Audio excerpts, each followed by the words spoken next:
But Izuku wasn't done and shouted out something to Bakugo that really made him mad. "You fucking waste of space, I hope no girl ever comes near you, you son of a bitch." "Wow, I'm impressed," Venom said with surprise from his voice. "Deku, you're dead," Bakugo shouted while coming after Izuku. "I'm going to use a scene from Spider-Man so you all can get an idea about it." While the fighting was over, the principal saw fit to send both Izuku and Katsuki to his office and call both of the boys' mothers. In the end, Katsuki got the punishment rather than Izuku, the reason being Izuku got a lot of evidence to close down the school for good. Time skip. It was the end of school and Izuku decided to leave quickly and get home to rest. Location: Izuku's home. When Izuku got home, his mom was there waiting for him. Izuku thought, "Well shit, good luck," Venom said for encouragement. "Izuku, I'm not mad, just a bit concerned," said Inko. "I'm really sorry about what happened at school, Mom," Izuku said. "It's okay, like I said, I'm not mad, but please make sure you don't get in trouble again," said Inko. "Alright, I promise," said Izuku. That's not going to happen at all," Izuku thought. "Anyways, it's getting late and you should get something to eat and go straight to bed," said Inko.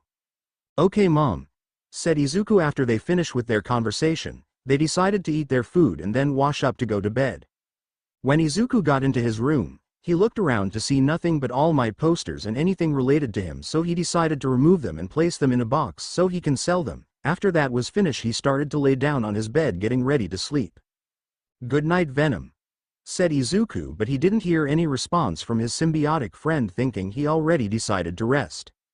"Oh well," Izuku said, drifted to sleep. Time skip. 11:55. While Izuku was sleeping, he didn't realize that Venom separated himself from Izuku, that way he can start to form a suit for him. Venom's POV. Sigh. This is the only way for me to form the suit properly. Hope he doesn't panic, but anyways, let's get started. Nobody's POV. Alright, just replace Peter with Izuku and well, you know the suit he will use for this story anyways. Wow, this is something else, Venom, Izuku said with amazement. I'm glad you like it, but need you to practice, so I'll send the techniques and abilities to your mind, okay? Venom said. When Venom said that, Izuku had every single technique the past users for Venom had and know how to activate the abilities as well. While Izuku was sorting out and adjusting, Venom decided that both of them should start do some heroic deeds. When Izuku heard that, he agreed. Izuku looked around and started focusing on his surroundings using his spider sense, combining with a quirk called sonar detection.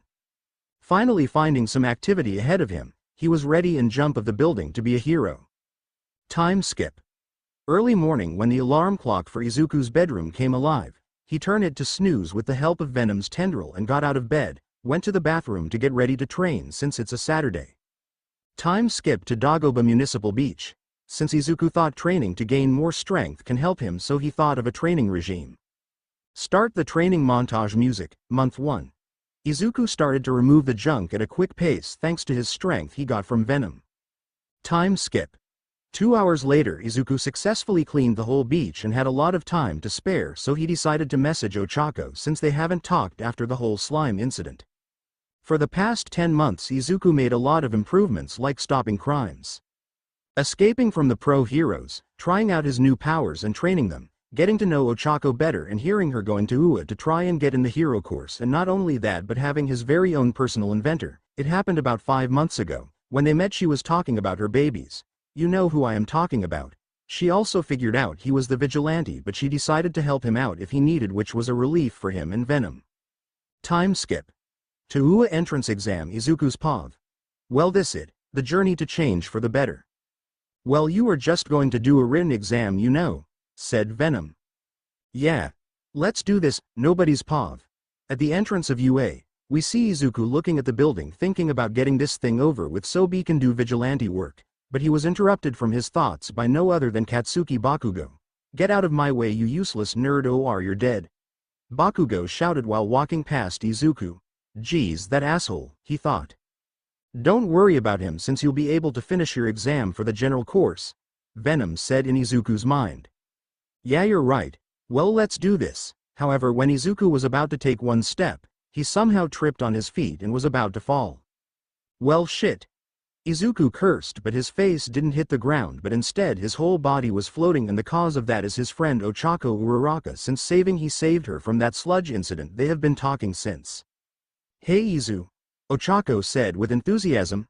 "Hey Ochako, thanks for saving me from falling in my face," Izuku said while smiling. "Well, it would have been a bad omen anyways. Are you kinda nervous about this? Cause I know I am," said Ochako.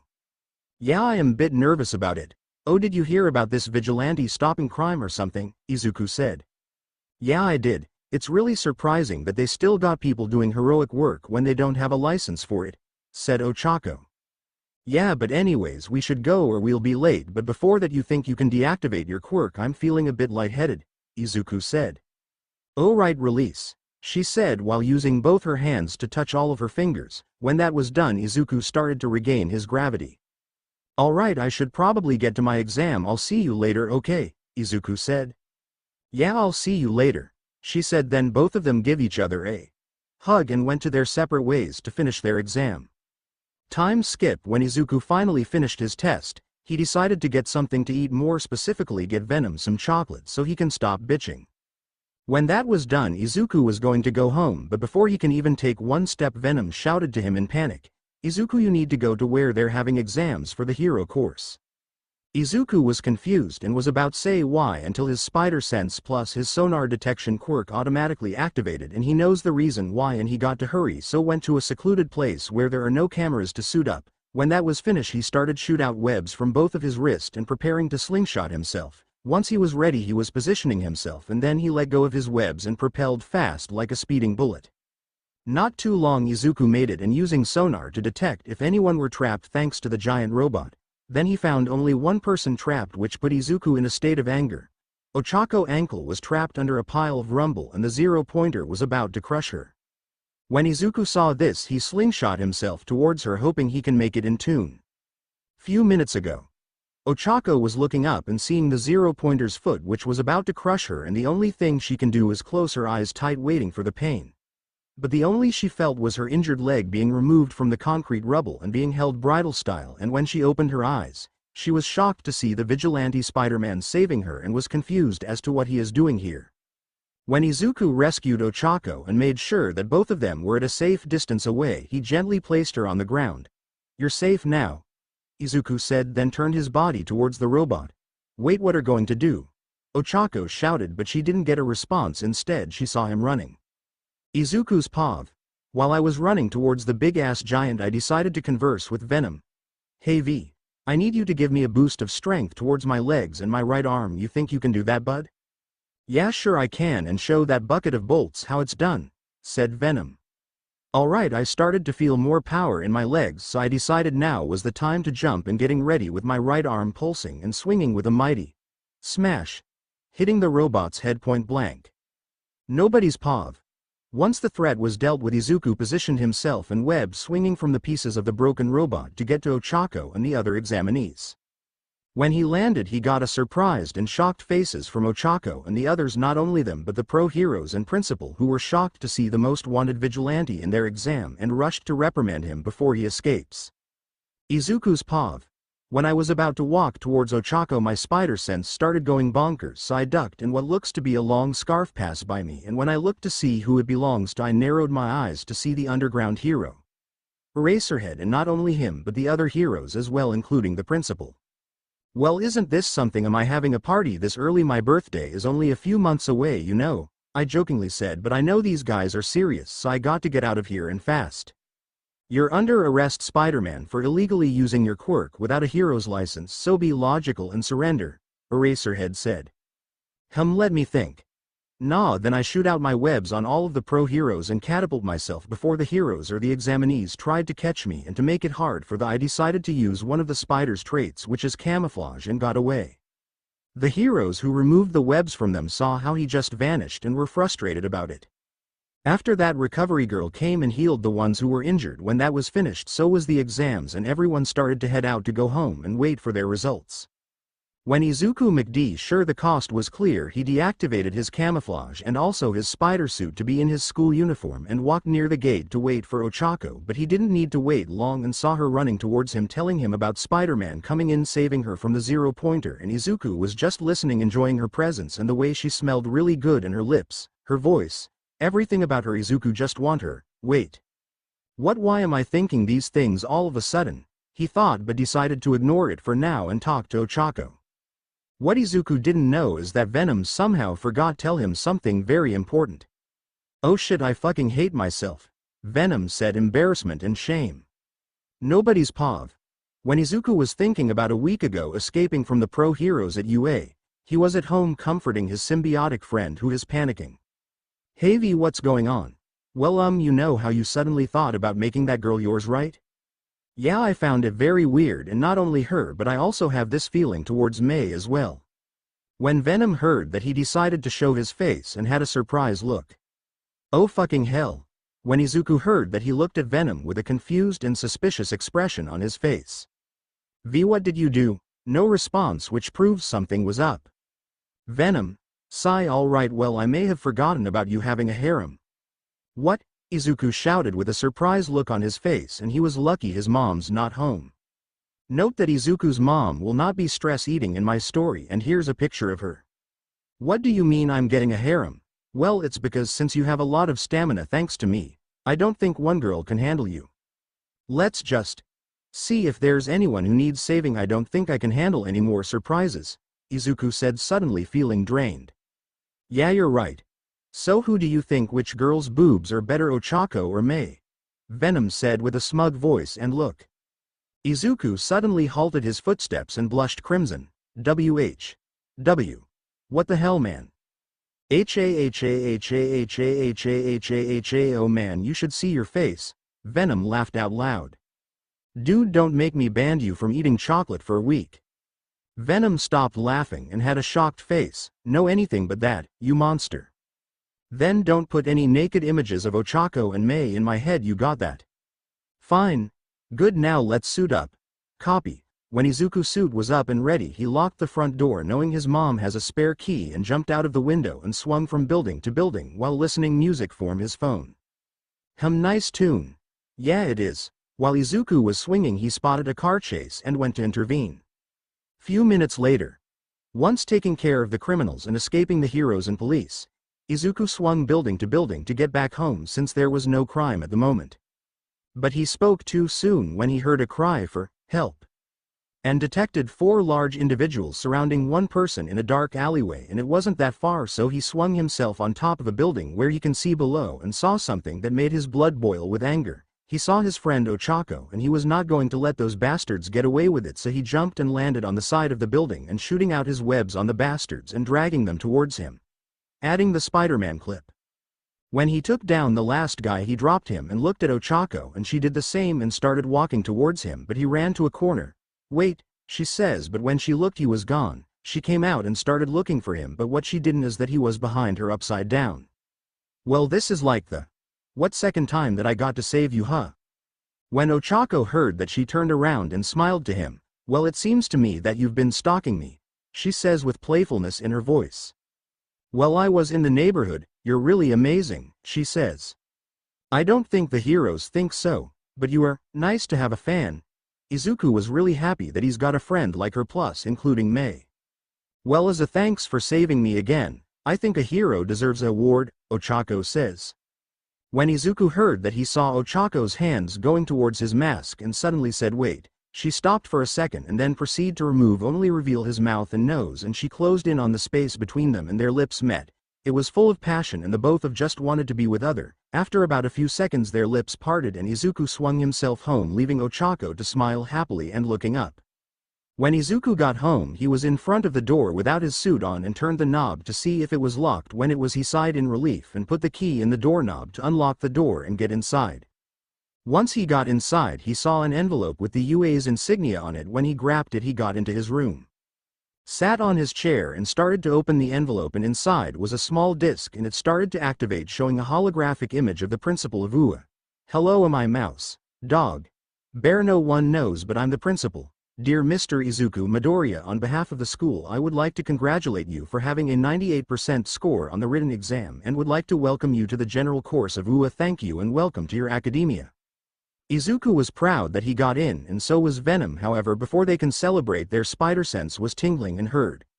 This device will self-destruct in 5 seconds. And Izuku, with the help of Venom, grabbed the device and threw it out of the open window really far until they heard small boom from the distance. Izuku's pav. I just sighed and laid down on my bed and started to smile thinking about the kiss I got from Ochako. Well, congratulations, you got your first kiss, Venom said.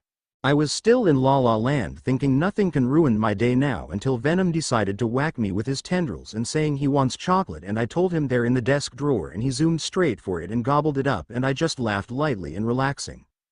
Sigh, my life's something. Nobody's pav. We see inside the apartment of the two Midoriyas which one happens to be leaving to go to school. Okay, let's see. Books. Check. Stationary equipments. Check. Got on my full uniform. Check. Handkerchief. Check. Well, I'm all set, Izuku said, and about to leave, but his mom decided to give him some encouraging words. Izuku, she says. Yeah, Mom, he says while looking at her. I just want to say I'm very proud of you and you look so cool, she said while smiling. Thanks, Mom, I'll see you later, said Izuku, waving to his mom and leaving the apartment to get to the train station. Time skip. Location: UA High. We see students of different courses walking through the gate of UA, and Izuku, who is approaching the gate, is texting to his friend Mei Hatsume. Izuku. Hey, so are you already in class, Mei? Yep, I sure am. I just can't wait to start making some glorious babies, and I hope I get to see you soon, okay? Izuku. YH, I'll see you soon too, Mei. YHC yao, and tell Venom I say hi. Izuku. Will do. After that was finished, Izuku decided to put his phone in his pocket and look for his class. After about a couple of minutes he finally found it and opened the door to get inside. When he got in he saw almost a full classroom and decided to find a seat which was behind of a boy with a face like he hasn't got any sleep, with messy indigo-colored hair that flares out in large tufts around his head. When that same boy looked at Izuku, he decided that maybe this guy needs a friend, so he approached him and said, "Hi, my name is Izuku Midoriya, it's nice to meet you," while stretching out his hand for a handshake. And Izuku, the guy, was surprised until he goes for the handshake as well. Likewise, the name's Hitoshi Shinso," he said with a bit of confusion and curiosity. When Izuku heard his name he smiled brightly and said, "Well, Shinso-san, I hope we can be good friends since we'll be classmates." When Shinso heard that he shrugged his shoulders and said sure. When Izuku was done he decided to take his seat and waiting for the homeroom teacher. Few minutes later, the teacher opened the door and walked in front of the class and waited for everyone to settle down and have their seats. "Good morning everyone and welcome to the general course. I'll be your homeroom teacher," he says. When the students heard that and looked at him they saw how intimidating he looks since he is the pro-hero Ectoplasm. "Now today we will be introducing each other, so who wants to go first?" Ectoplasm says.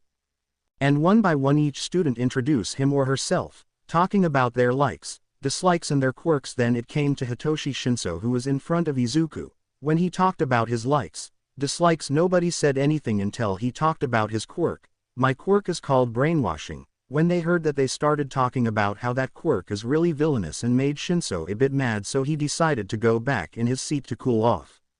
Izuku's pav. When I heard Shinso-san's quirk I was thinking that kind of quirk can really help out on different scenarios against villains, saving lives. When it was my turn to introduce myself I got out of my seat, walked towards the front, then I turned and looked at the students and said, "Hello, my name is Izuku Midoriya and I hope we can get along. My likes are my mom and of two of my close friends. I dislike bullies and people looking down on others, and my quirk is..." I suddenly stopped thinking these people will be the same like in middle school and they were waiting for me to continue, so I decided to go for it, and well, I'm quirkless. There was nothing but silence until I heard a couple of snickers from some of my classmates. I looked around, see in their eyes that they're disgusted, but I kept looking and saw Shinso looking at me with a surprised expression on his face, and I knew that he and I are going to be there for each other. During lunchtime, I decided to try and find a seat not before thanking the cook hero. Lunch rush for the food, so while I was walking I heard a voice, "Izu, over here."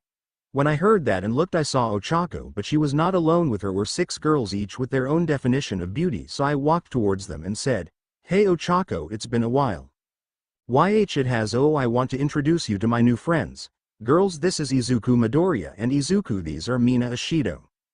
Sup, Uraraka's friend, she said with a lot of excitement. Next we have Momo Yaoyorozu. Hello, it's very nice to meet, she says while bowing. Next is Suyu Asui. Hello, you can call me Su since you're friends with Uraraka-chan Kiro. Next is Kyoka Jiru. Hey, what's up, she said. And we have Shuyo Todoroki. Sorry if she doesn't respond back. And finally we have Toru Hagakuri. Hi, it's so nice to meet you, she said with a lot of excitement similar to Ashido. Like I said, they have their own definition of beauty. So you want them to, huh?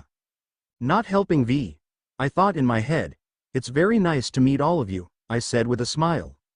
Nobody's pav. When Izuku and the girls were talking and finished with the bell rung and it was time for class. It wasn't much, just going for the syllabus for the school and then going home, but before Izuku left he decided to look for Shinso and talked to him. When he saw Shinso, he walked towards him and talked. After about a couple of minutes the two of them hit it off just fine and got each other's contacts. Note: Izuku got the contacts of the girls in 1A, after that they went their separate ways. When Izuku got home, unlocked the door and went inside knowing his mom will not be home and coming late, he decided to go on patrol. Let's suit up, copy. When Izuku was suit up he opened the window and jumped out to start making name for himself. Sigh, first day and I got a lot of friends, he thought with smile on his masked face and swinging left and right. Nobody's pav. It's now night time and we see Izuku in his spider suit taking down low-life criminals trying to steal money from a convenience store. After that was finished he went towards the people making sure they were alright, and they suddenly went up to him thanking him saving their lives, and he just said is what a hero will do and gave them back the stolen money and swung away.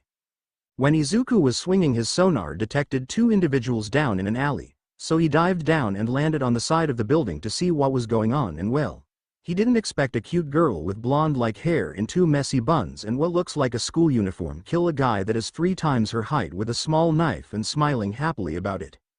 Izuku thoughts. Okay, that is something Venom. Hee, I like her. Izuku. Really, Venom? Hey, come on, she might need help. Izuku. Okay, I'll see what I can do. When Izuku was done he jumped and landed in front of her and she suddenly ran at him trying to cut him, but he dodges all of her strikes and decided to talk to her. Izuku. Hey, can you please stop trying to stab me so we can talk like normal people? I don't need to talk, all I want is to see you bleed. Ever since I heard about you saving others and stopping crimes, I wondered what it would feel like to be like you. When Izuku heard that he was confused until Venom said she must have personality disorder. Finally having enough, Izuku swatted the knife out of her hands and held both her wrist and pushed her towards the wall. Izuku. V, do you think you can separate a little bit of yourself on her to make her calm down cause she's really struggling? Venom. Yeah, I can that, but under these circumstances you might get second thoughts about this when I'm done. Izuku. Just do it. When Venom heard that he decided to separate a little bit of himself on the crazy girl. After that happened she suddenly stopped struggling and Izuku let her go and asked her. Izuku. Now that you're calm, can you tell me your name? When she looked at him she smiled very brightly and hugged Izuku, and he was shocked and blushing up a storm on his face and shouted. Izuku. V, what the hell did you do? Venom. Bahahaha, I told you, you would have second thoughts. When Izuku was about to shout at him he heard, my name is Toga Himiko. When Izuku heard that he looked down and stared after her cat-like golden-like eyes with a face that looks like a lost puppy, and since he heard her name he decided to do the same and told Venom to remove the mask. Izuku. Well then Toga Himiko, my name is Izuku Midoriya, he said with smile on his face, and Toga just hugged him tightly and he hugged her back. A few minutes later we see Izuku and Toga talking to each other, and since she still have a piece of Venom, both him and Izuku thought of her joining their team. Izuku. Hey Toga. Yeah Izuku. Would you like to join my team? When she heard that she was excited and hugged him saying yes over and over and being daring kissed him on the lips. When that happened Izuku was shocked while Venom was laughing out loud enjoying the situation, but it was interrupted when Venom sensed a hero coming this way. Venom. Izuku, we got to go, there's a hero heading this way. When Izuku heard that he separated himself from Toga while she was upset that they had to cut the kiss short. When Izuku's mask covered his face he grabbed Toga around her waist and shot out a web on a building to get out of here. Once they got out they thought they were safe when suddenly a tape passed by them and Izuku knew who it was and thought in his head. Izuku. V, I need you to create a suit for Toga so she can get out of here and tell her to stay by my place, got it? Venom. Alright, you got it. Izuku stopped himself and told Toga to go. When she was about to refuse she got images going through her head and black goop spreading on her body. When she looked at the suit and heard the instructions to go she webbed from building to building. Izuku's POV. When I saw Toga leave I turned my attention to Eraserhead. So looks like it's just you and me. How are we going to do this? Play rock, paper, scissors to see who gets the first punch? I said in a joking manner. The only thing you'll be doing is going to jail, he says, and started launching his support gear at me and I was dodging, so he decided to try to take me down using close range attacks. However, he was surprised when I easily countered his attacks and I started to go on the offensive while he was defending, then decided back up, but when I did that I saw him using his quirk on me while I was shooting my webs until he was shocked and narrowed his eyes. Eraserhead. Why isn't my quirk not working on you? Shouldn't be able to fire any webs at all. Spiderman. Well, what can I say, I'm just that awesome. When I said that I shot a web in his face rendering him to see me and I got out of there while turning invisible and web shot to my home. Nobody's POV. After Eraserhead got the web out of his he looked for the Spider-Man, finding him nowhere to be seen, and just sighed. That vigilante is nothing but trouble. When finished that sentence he turned around and swung himself to Ua since the principal would like to hear this. Location. Izuku's home. When Izuku got home he stuck on the side and turned off his invisibility cloak and started looking for Toga. Izuku. Toga, where are? He said quietly until he felt a pair of arms over him and he knew that it was her, so he turned around and suddenly got kiss on the lips and he just let it happen. After that happened Izuku climbed inside his open window and Venom removed the suit, so Izuku is in his sleepwear, and pulled Toga inside as well, and she also removed the suit and is in her school uniform. Izuku. Okay, we'll have to talk tomorrow morning and tell my mom, okay? Toga. Okay, she said with a lot of excitement, so Izuku went into his closet looking for a shirt for her to wear. When he found it he turned around only to see a naked Toga, and he got to admit he's liking what he's seeing. Her tits were C-cup and her ass is medium size and a slender body, but he just wanted to get this night over with. Izuku. Here, wear this Toga. Oh, how daring, do you want ravish me? She said with a seductive tone, and Izuku just blushed and just went to his bed and laid down to get some sleep. Venom. Sigh, so disappointed in you, partner. Izuku. Shut it, V. Toga just poured and got onto the shirt and got in the sheets to cuddle up next to Izuku and went to sleep. When Izuku saw that she was already asleep he sighed. My life is going to be really something, Izuku thought. Venom. Yeah, and just so you know you need to talk to your mom about this. Izuku. Yeah, and then Izuku went to sleep not knowing him and Venom will be fighting for their lives on the line. Nobody's POV. It's morning and we see Izuku soundlessly sleeping, enjoying the sounds of birds flying by and the shuffling of a person's body laying on top of him. Wait, what? Confusion struck inside Izuku's mind from that thought and woke up to see Toga, but not only that, she was completely naked, and in his mind he was freaking out and Venom was not helping him at all. Venom. Huh, what's with you suddenly getting a boner this early in the morning? Oh. Oh, ha ha ha ha, you really decided to do it now, are you? You're gonna lose your V card. Ha ha ha, Izuku. It's not funny, V. Venom was still laughing and Izuku just gave up, knowing it will only get more worse, and that was when Toga decided to wake up and stretch out her arms and lead to the sheets coming off, and Izuku was blushing like a tomato. Toga. Yawn, morning Izuku. A good morning, Toga. First of all, why are naked, and second of all, what are doing with your hands near my crotch? Haha, it's going to start soon. Venom, shut up, V. Izuku thought. Toga. Well, I wanted to be comfortable snuggling with you in bed, and for the second part. She came close to his face and kissed him on the lips, and he was surprised but kissed her back and enjoying the moment until. Izuku Midoriya, what are you doing? Izuku and Toga were both surprised from the shouting of Izuku's mom and separated from the kiss and give each other space, while Venom was whining, saying he didn't get to see more action. Izuku's POV. I was sweating up a lot and looked at my mom and said, Mom, I can explain. Well, you better, before you'll be late for school, she said. So I told her how I met Toga cutting out, how she killed a guy and the two of us escaping from a pro. When I finished, my mom decided to let Toga stay and sigh in relief, while Toga was very happy and hugged me and I hugged her back. Nobody's POV. Once the two let go of the hug, Izuku's mom told him that breakfast is already prepared and she already eaten hers and decided to freshen up and get ready to go to work and left the two in the room. Venom. Well, that was surprisingly easy, Izuku. Yeah, it was, but anyway, we should get ready. And he did just that by getting out of bed and went to bathroom to freshen up, and few minutes later he got out and was fully dressed thanks to Venom, and looked at Toga, who was coming towards him, and kissed him on the lips, and he let it happen. After that he went in the kitchen to get his breakfast and finishes it fast and was ready to go, but before that. Izuku's thoughts. Toga, I need you to help me out when there are criminals that needs to be taken care of, okay? Okay, you got it, Toga said back, and Izuku went out to go to school. Time skip. Izuku is walking towards his classroom when he thought of going to see Mei and went to the support room. Once he got there and was about to open the door, his spider sense activated and was too late to dodge an explosion and a flying door in pieces. Mei. Izuku, hey, it's been a while, Izuku. Hey Mei, it's nice to see you again. Sorry I haven't texted you, I've been quite busy. Mei. Yeah, I'm sure you have. Ahem, are you going to introduce me to the kid Mei or what? Mei. Oh right, Izuku, this is Powerloader, my homeroom teacher. When Izuku heard that, he got himself up from the ground with Mei holding onto him and walked towards the pro. Izuku. It's nice to meet you, sir. My name is Izuku Midoriya. Powerloader. Yeah, same here. Look, I'm going to go to the principal's office saying they got a meeting, so I want you to watch over Mei for me and make sure she doesn't go overboard, you got it? Izuku. Understood, and he left. That was when Mei decided get off of Izuku and pulled him inside the workshop. Sue, how's being a vigilante going for you? She said. So far pretty good, and hey, not to be rude or anything, but can you create web shooters for me? And might be able to.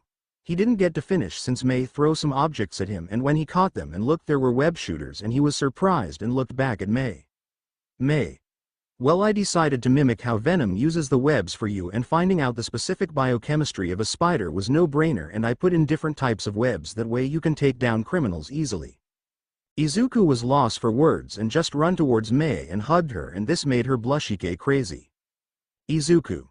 You're the best, Mei's shocked face. Oh, well, thanks.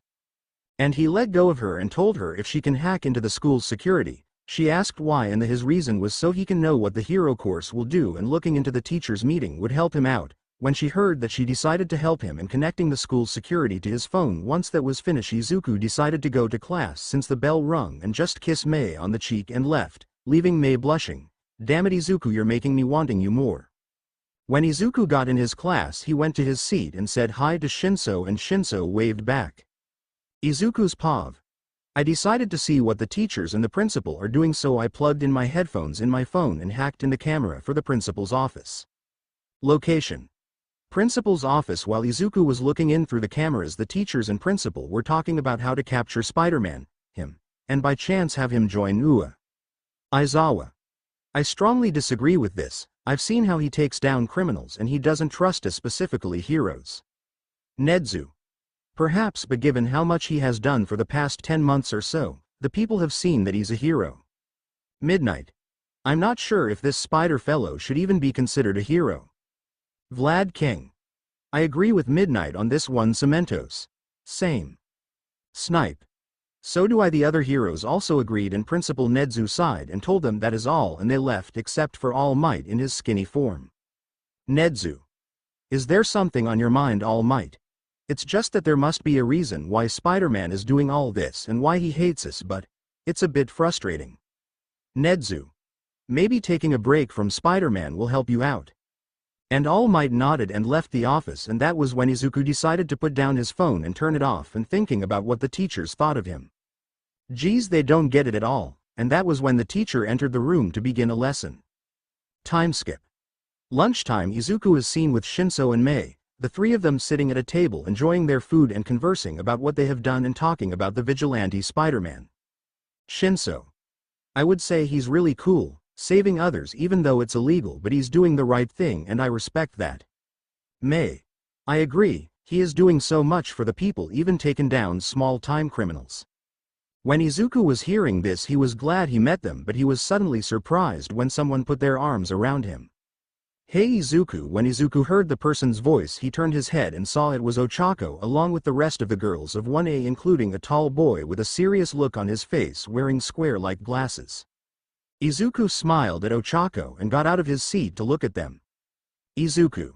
Hey Ochako, it's been a while and it's nice to you guys again. And Izuku walked towards the tall spectacle guy and put out his hand. Izuku. We haven't been introduced. My name is Izuku Midoriya. It's very nice to meet you. Yes, it's a pleasure to meet you as well. My name is Tenya Iida, the class president of Class 1A, and I hope as fellow students of UA we will do the best of our abilities to make this school great. He said it in a robotic kind of way. When Izuku heard that, he along with Mei, Shinso and Venom thought, what the hell, this guy is so serious. Izuku. Yeah, same here. When Izuku was done with that, Mei and Shinso introduced themselves to them and they did the same. After that, all of decided to sit together to talk and enjoying each other's company, the girls talking about girl stuff plus Mei talking about her babies and Shinso and Iida talking Spider-Man. Izuku was just so happy having more friends and maybe even taking to the next level with the girls on front of him. Izuku just stopped and started blushing, relieved that no one saw him. Izuku. Venom, what the hell? Venom. Hahaha, you're starting to have it, partner. Your sex drive is plus those dangerous hormones of yours. I'm so proud of you. Izuku. Why you? But Izuku didn't get to finish since the security alarms went off. Every student were panicking and trying to leave. While that was happening, Izuku thought something wasn't right and decided to stay back and investigate whole using sonar detection. He found someone that looked suspicious and ran towards the room. Few minutes later, when Izuku got there, he kicked the door and saw a man in a hoodie holding some sort of documents. Not wasting any time, Izuku tries to rush him, but the hooded man dodged and escaped through some sort of portal and left. Izuku. What the hell? Izuku decided to look around and saw that the pieces of the documents were left back, and he saw that the villains was looking at some sort of schedule for Class 1A at a location.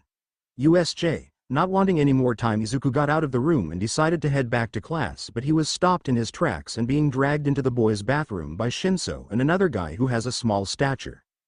Izuku. Shinso, is there a reason why you dragged me in the boys' bathroom, and also who is this?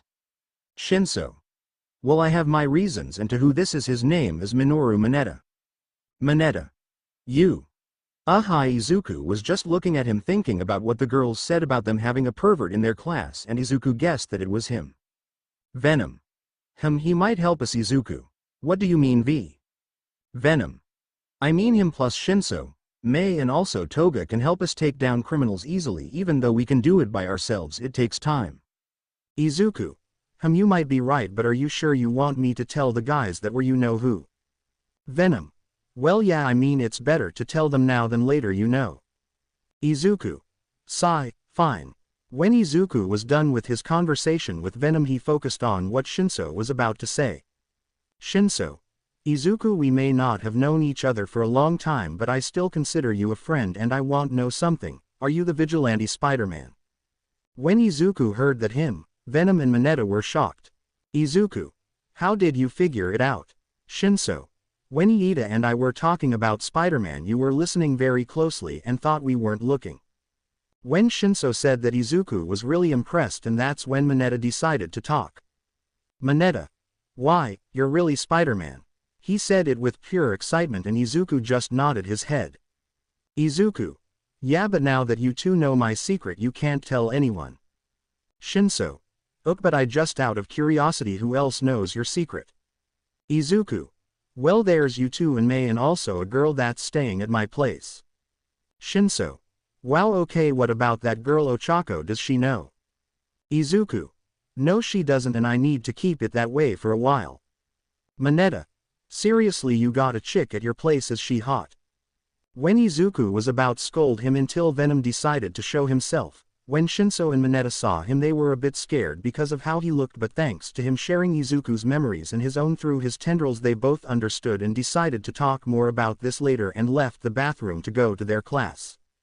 Izuku's paw. After that revealed of mine and Venom's secret, I decided to check on the security for this USJ thing since I heard from Mineta that they will be leaving for some sort of rescue training. Nobody's paw. When Izuku saw that there was some interference with the system, he decided to quickly use sonar detection and boost it towards USJ, and something inside of him snapped and told Venom to telepathy tell Toga to go towards USJ and give her the location, and she has to hurry, and also tell Shinso he needs to go. When Venom dodged just that, Izuku looked and saw the teacher wasn't there, and that was his cue to leave the class, and quickly turned invisible while shifting in his spider suit and saw an open window and jumped out of it, and using even more strength slingshot himself to get there quickly. Few minutes later, we see Izuku, and he is not happy at all. He swung towards the building that was USJ and went above the building. Venom.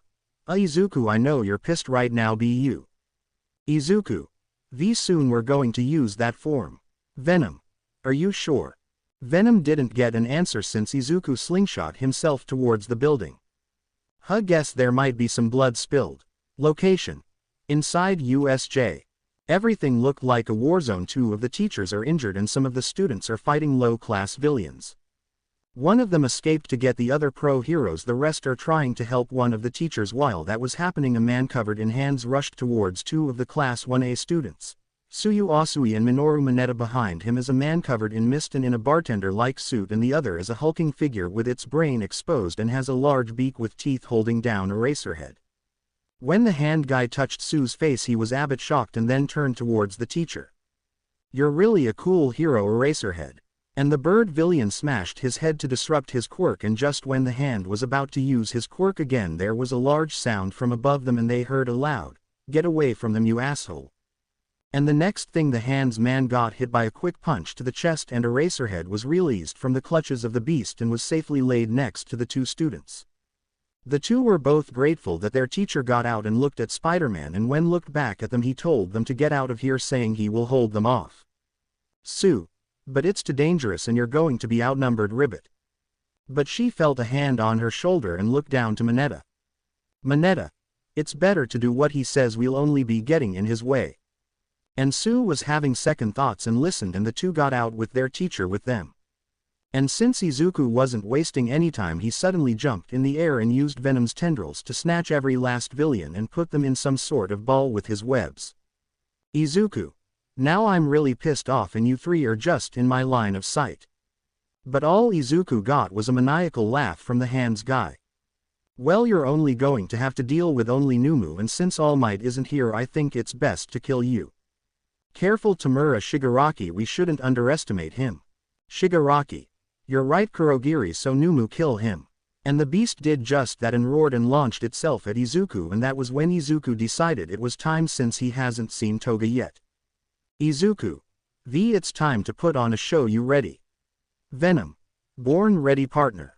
When Numu tried to punch Izuku, he just put out his arm and caught the punch, which caused a shockwave, and Izuku just looked at him and he started to change his form. Venom. Izuku. Eyes, lungs and a very large brain, I guess this is my lucky day. When Shigaraki and Kurogiri saw that, they were shocked, and not only them but some of the students and the other villains, and thought, what is he? Venom. Izuku. Well, it's time to get this part started. And Venom punched back at Numu and pushed him away, and both Izuku and Venom were ready and rushed towards, and it did the same, fists ready and the combat to begin. Nobody's paw. We see Izuku in his second form of Venom punching and dodging the Nomu and giving it his all. Venom. Izuku. Geez, this guy is really tough, it seems like he's not even going down at all. Shigaraki. Well, what do expect, Nomu has shock absorption. Venom. Izuku. Wow, thanks for the tip, you asshat. And Izuku dodged a punch and went behind the Nomu to do a German suplex. The students who saw that were beyond shocked to know that this vigilante have the strength similar to All Might that can take that beast down. At the top of the stairs, the students were glad to see Sue and Mineta with their sensei okay, but then they decided to look at the fight to see what's going. After the smoke cleared, they saw what horrified them. And Ochako was scared that she'll lose Spider-Man even though she doesn't know who's behind the mask, and suddenly her legs moved and used her quirk to get there quickly, and her friends were trying to stop her. Izuku's paw. Damn it, I forgot about that dude with the warp quirk, and this thing is really giving me a lot of pain. Hey V, what's going on, can't you help me with the healing? Venom. Sorry, since I'm helping you with the fight I can't focus on the healing, we've got to get out of this thing's grip and fast. Nobody's paw. Shigaraki. Ha ha ha ha ha ha, it's useless. Nomu was designed to kill All Might. Kurogiri, you know what to do. Kurogiri. Yes, Tamura Shigaraki. And Kurogiri started to sink Izuku inside the portal and closing it in to tear him in half. Izuku. Damn it. But then ice was suddenly formed on the Nomu and a loud "die" was heard and Kurogiri was pinned by Bakugo. Shigaraki was about to rescue him but he had to dodge from a punch by Kirishima. Kirishima. Dang, I almost had him. Izuku saw and felt that he can get out now and broke out of the Nomu's grasp and went a bit towards Shuyo Todoroki to regenerate a bit and looked at her with his large white eyes with that large grin. Venom Izuku. We appreciate your help but it's dangerous to be near this thing. Shuyo. It would seem you needed help. Kirishima. Yeah man, and we'll hold these guys off until the heroes gets here. Izuku was astonished by the two and he was glad, however, when he looked at Bakugo his anger was going out of control but he was controlling it for now. Venom Izuku. Very well, if you want to help us we won't stop you. Finished with what he said he looked back at Shigaraki and what he saw shocked him, Venom and the others. Shigaraki. Nomu. After he said that the Nomu sunk into the portal, got out and removed itself from the ice leading to its arm, leg and a bit of its torso ripped off and instantly healing itself. That shocked Izuku and Venom was a bit skeptical about this. Venom Izuku. We thought his quirk was shock absorption. Shigaraki. Nomu has more than that but hyper-rengaration and speed and strength like quirks as well. When the four heard that they were shocked to know that this thing has multiple quirks. Shigaraki was looking straight at Bakugo and told Nomu to get Kurogiri free and the monster did just that and went for a punch towards Bakugo but he was suddenly by Kirishima. Kirishima. Whoa dude, how did you get here that quick? Bakugo. Shut it, that wasn't me and I know I couldn't have got out of there in time. The reason is because Izuku put more strength in his legs to get there fast and moved Bakugo out of the way and blocked the punch. Venom Izuku. We've had enough of this. And he punched back at the Nomu and got ready to get even serious. Izuku. Ready v. Venom. Born ready, let's get wild. And they both rushed towards Nomu ready to punch and the Nomu did the same. The three students were blown away a bit including the two villains. Shigaraki. It's useless, he has shock absorption, it doesn't matter how many times you hit him, you have no chance of beating him at all. Venom Izuku. He has shock absorption, not nullification, you jackass, which means there's a limit to how much it takes. And both Izuku and Venom did a mighty roar and punched the Nomu towards the trees. Venom Izuku. Let's see what you got, big guy. And the Nomu stopped itself and ran towards him and tried to punch him but Izuku blocked and grabbed his arm and put more strength in his arms and. Venom Izuku. Well, let's use that school's motto. Go beyond plus and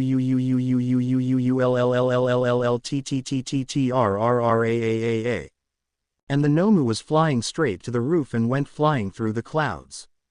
The villains were beyond shocked and started to panic. Their objective was to kill All Might. Knew without Nomu they can't, and it was thanks to this vigilante. Shigaraki. Why, yo, you cheated. Nomu was the main boss to take down All Might, damn it. Kurogiri. Shigaraki, calm down, we can still take him down, it must have taken a lot out of him to just fighting Nomu. When he heard that he suddenly smiled. Shigaraki. You're right. But what the two don't know is that Izuku was still okay thanks to Venom, so he got ready, but that didn't happen since he heard his vigilante name and looked up to see Ochako in the air, and not only him but the two villains saw her, and Kurogiri used his quirk to make a portal in front of her along with Shigaraki putting his hand in it to disintegrate her. Izuku was shocked, scared and angry and was about to stop them, but then a gunshot was heard and he looked and saw that Shigaraki was holding his hand, and he knew who did that but wasn't going to waste any time. Instead he jumped towards Ochako still in his second form and caught her and landed on the ground, gently putting her down. When she looked at him she had curiosity in her eyes, but Izuku was just focusing on the villains and his spider sense was going wild knowing that more heroes have arrived. Iida. Everyone, your class president have brought in the heroes. But the heroes and the principal saw that things were a bit under control, seeing that most of the villains were trapped, but they were shocked to see some sort of black large creature close to one of the students and also two villains who were clearly the ones behind this, and got ready. Izuku saw that the villains were about to leave and he was not having that and rushed towards them, but he blocked by none other than All Might. Izuku. You idiot, get out of the way. Izuku tried to bypass him but it was too late. The villains got away but at least one of them were unable to walk for a while. However, he was still pissed at All Might since he was the reason why and the other heroes surrounded him. Izuku and the heroes were about to brawl until Ochako, Sue and Mineta stepped in saying he was the only one to save them and if it weren't for him some of them would have died, but instead Izuku got blast from present mic and the sound was really causing Venom and Izuku to go night. Venom Izuku. Osteo OOPPPPEIIIIIIIIIITTTTT. Ochako. What are doing, you're hurting him. Sue. Please stop Kiro. Mineta. He doesn't deserve this. And their pleads were answered but not by the heroes, it was by another spider-themed vigilante. Toga. Sorry I am late for the party Spidey. And she shot out her webs towards present Mike face to stop his quirk and landed close to Venom. Toga. My now this is something you should use this form more often and sorry about reaching late, had to take care of some criminal rocks on the way. Venom Izuku. Don't worry about it, what's important is that you're here. They said with fatigue in their voice. Toga looked at them with concern but focused more on how to get out of here and thought of something that just might work. Toga. Hey Venom, can you hear me? Not long until she heard his voice. Venom. Yeah, I can hear you, what do you need?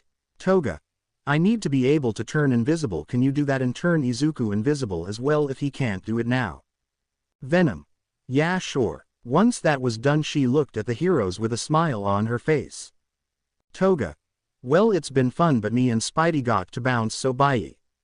And she and Venom turned invisible, shocking the heroes, and tried to capture but they were not there and they sighed with frustration. After that happened, the police were there to arrest the villains and also the paramedics to make sure all were okay. While the heroes were discussing about the incident, 5 students were thinking about Spider-Man. Bakugo, Shuyo, Sue, Ochako. Who are you behind that mask, Spider-Man? Mineta. Izuku, I hope you're okay. The others were also curious on how Spider-Man knew what was going to happen, and so were the heroes, and who was the girl in the spider suit. Meanwhile, Toga is at Izuku's house with him without his spider suit on, laying down on his with her on top of him. Izuku. Toga, even though I'm okay I really should rest. Toga. Yeah, that's not happening anytime sooner, big boy. Izuku just laughed and covered both her and him with the covers to rest. When he went to sleep, Venom was a bit disappointed. Venom. That was a bit anticlimactic, sigh, and I thought they would have been fucking like rabbits or something. Nobody's paw. It was past midnight and Izuku and Toga are sound asleep cuddling each other while they were naked, but Venom had other plans and decided to contact Izuku's friends that might help him and Toga with breaking the rules, so he went towards Izuku's phone and checked his chat room and adding the 3 people that can help them. Web Warriors. Venom. Hey, it's your friend Symbiote, if you all are awake tell me. He waited for a few seconds until he got a reply from Shinso, Mei and Mineta. Shinso.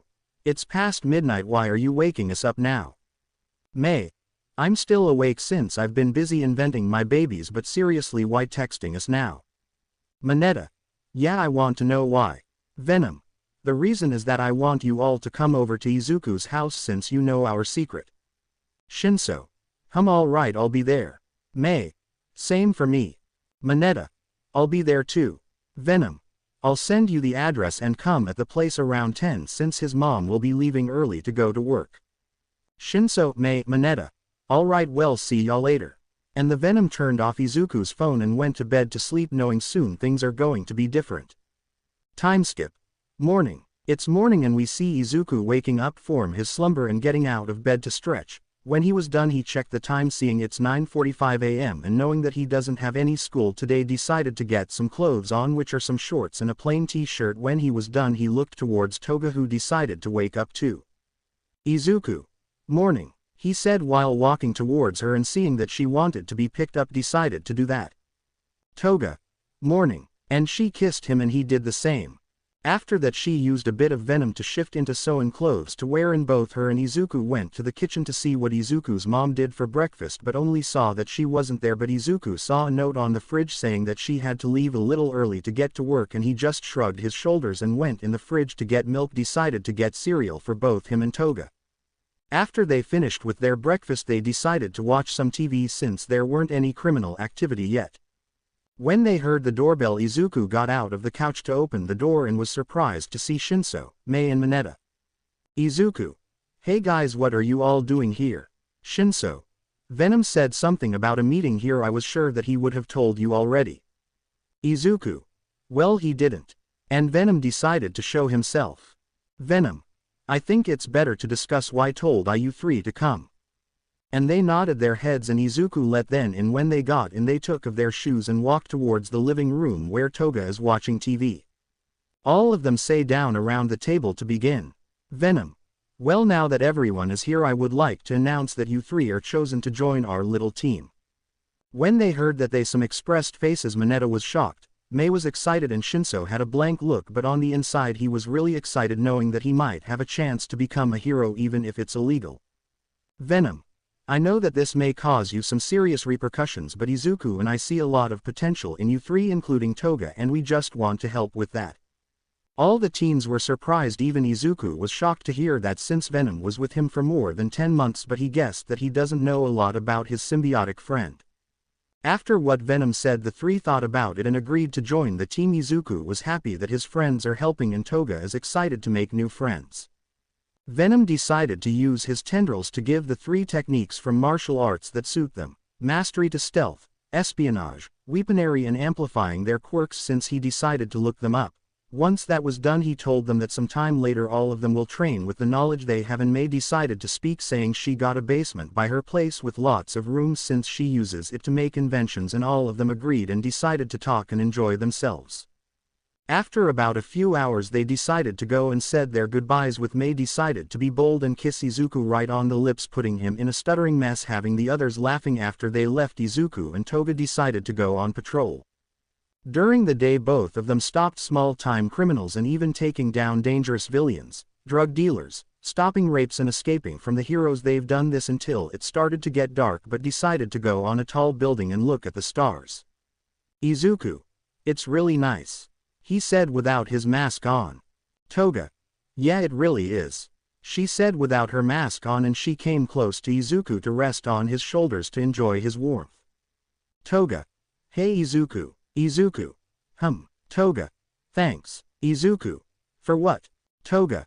For helping me and not tossing me from not knowing what I am. I really appreciate it, and if weren't for you and V, I might been the same psychopath who just enjoys killing, so thank you for being there and also being a friend to me, she said with passion, and looked up to Izuku and leaned to kiss him, and he kissed back, knowing she really needed it. Venom. Ah, that's nice. Once they parted, they smiled at each other, and Venom decided to join in, and all of them looked up at the stars and Izuku and Toga holding each other's hands. Nobody's paw. During the free time, Izuku, Mei, Shinso and Mineta had they decided to train, including Toga, to get a better idea on how to utilize their quirks. Mei, Shinso and Mineta finding out their quirks evolved made them a bit excited. Info. Name. Hitoshi Shinso. Quirk. Brainwashing. Intro. This quirk can help the user control anyone as long he or she doesn't have a strong will. It works when the user have to ask a question randomly. Drawback.